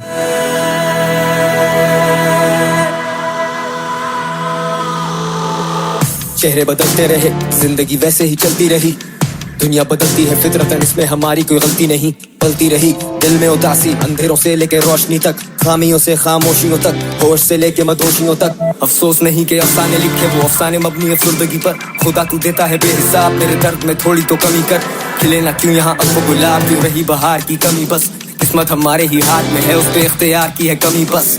वो लोग भी गुजर गए, वो घर भी जल चुके, वहाँ कुछ नहीं, वहाँ से अब गर्द उठे। जख्म तो भरेंगे दोस्त, वक्त की मरहम में शिफा है, पर वक्त में रहे मैं दोस्त। वो कब किसी के लिए रुका है, झुके ना सर फैले ना हाथ, हमारे अब बस यही दुआ है। कभी कभी आए सोच, जो हुआ वो ठीक ही हुआ है। सबर से सबक जो मिले हैं, सबर से अब मेरी सुलह है कि कोई नहीं अगर तेरा तो मेरी जान खुदा है। बदलते जाएंगे, चलती जाएगी, चलती जाएगी, ये दुनिया रुकती है कहाँ। मेरी जान के टोटो, मैं कभी भी वो काम नहीं करूंगा कि अपनी जिंदगी तो बेहतर से बेहतर करता जाऊं और तुम्हें जो है वो ये सादगी के पार्ट पढ़ाता जाऊं। मैं कभी जिंदगी में ये नहीं करूंगा। मैं अगर ग्रो करूंगा तो तुम्हें साथ ग्रो करवाऊंगा। मेरी कामयाबी इसमें है कि मैं अगर ग्रो करूं तो मेरे सुनने वाले भी मेरे साथ ग्रो करें। मेरी कामयाबी इसमें है कि मेरे साथ आस पास जो लोग हैं वो भी ग्रो करें, फिर मैं अपने आप को कामयाब कहूंगा। ये वाला जरा स्टैंजा सुनना जो फारिस शाफी कह रहे हैं, सुनना बड़े मजे का है।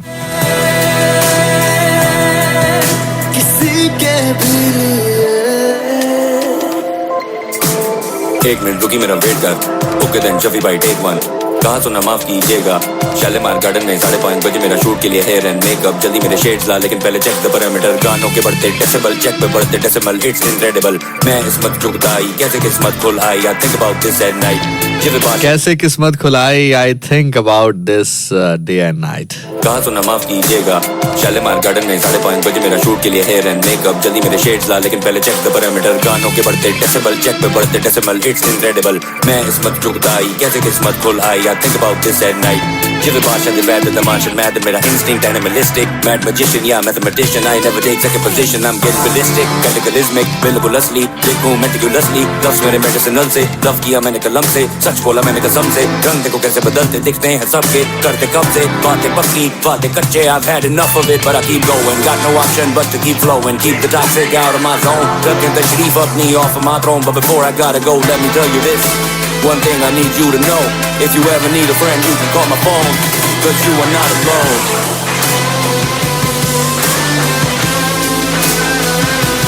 You are not alone.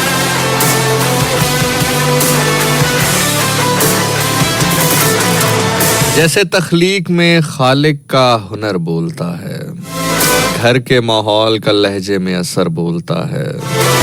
जिस्म के साथ जुड़ा हो ये जरूरी तो नहीं, नस्ल अच्छी हो तो नेज़े पे भी सर बोलता है।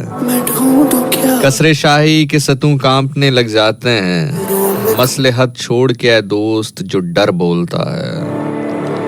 बुज़दली खौफ के पर्दों में छुपी रहती है, जबर को आंख दिखाता है नडर बोलता है। एक आवाज उठाने में ये बरकत देखी, अब मेरे साथ यहाँ सारा नगर बोलता है। खामोशी तोड़ के बोलूंगा मैं ऐसे शाहिद, जिस तरह किसी दीवार में दर बोलता है। जिस्म के साथ जुड़ा हो ये जरूरी तो नहीं, नस्ल अच्छी हो तो नेज़े पे सर बोलता है। अपनी जात पे यकीन मेरा, अज़ाइम मुझे ये अजीम करें, हकीम है कलम अलील के लिए, कहने को तेरे रफीक तो है, फिर पीठ पीछे क्यों ये हरीफ बने अजीब। ये चेहरे बदलते जाएंगे, चलती जाएगी, चलती जाएगी ये दुनिया। रुकती है कहाँ किसी के लिए, किसी के लिए। और दिसंबर का हमने जिक्र किया तो ये ट्रैक, इस ट्रैक के बाद मैं आपको बताऊंगा कि मुनाफकत किसको कहते हैं, और उसके बाद फिर आपसे इजाजत लेंगे। ये ट्रैक सुनेंगे, ये ट्रैक आपको कहीं ना कहीं ले जाएगा, लेकिन मैंने पहले भी कहा कि कोशिश कीजिए ये दिसंबर मेरे साथ गुजारेगा। वैसे तो हर दिसंबर ही आपका मेरे साथ होता है। मैं आपसे कुछ बेहतर इसलिए हूँ क्योंकि मेरी तो शादी नहीं हुई है, तो मैं ये जिंदगी गुजार रहा हूँ। आपकी शादियां हुई हैं और आप ऐसी जिंदगी गुजार रहे हैं।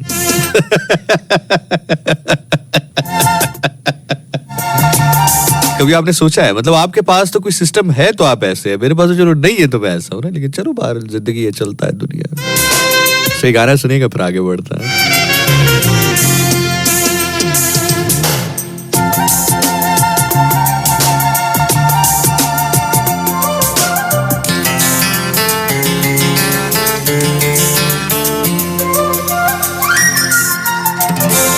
भीगा भीगा सा ये दिसंबर है, भीगी भीगी सी तन्हाई है।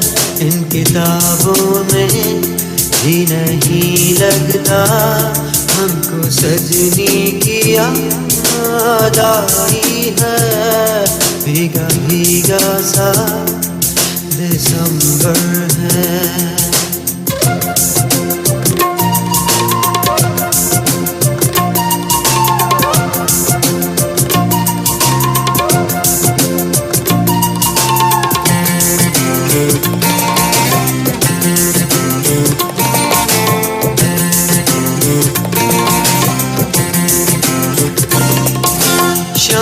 काली आंखें जब पलकों को झपकाती है, किसी पेड़ के नीचे कुछ यादें गुनगुनाती है। कुछ प्यार के आधे नगमे, आधी प्यार की कहानी।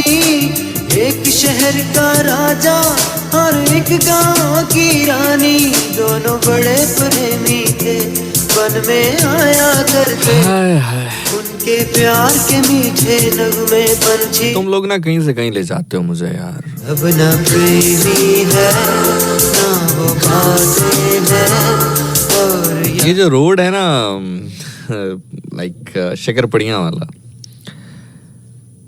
मेरी अम्मा अक्सर मुझे डांटती है। मैं रात में अक्सर कभी मेरा मूड हो तो मैं ये वाला रोड ले लेता हूँ। बड़ा खतरनाक रोड है, जो इस्लामाबाद से हैं उनको पता होगा। ये गाया करते थे।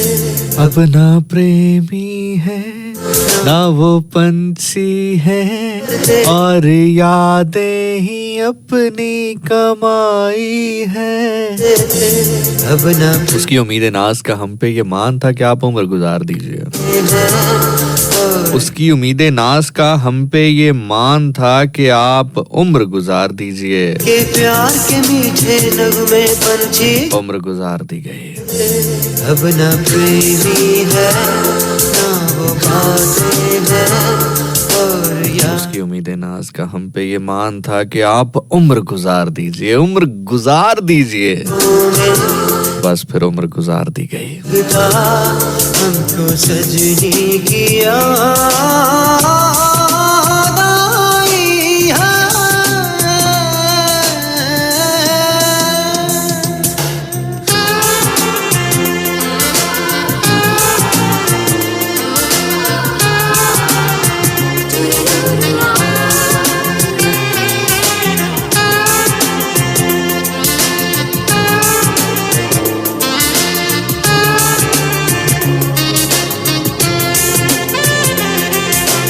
इस कमरे की खिड़की बारिश का शोर सुनाती है और तुम्हारी आहट हमको ये रोक लगाती है। अब के साल दिसंबर में जब बन में मैं जाऊंगा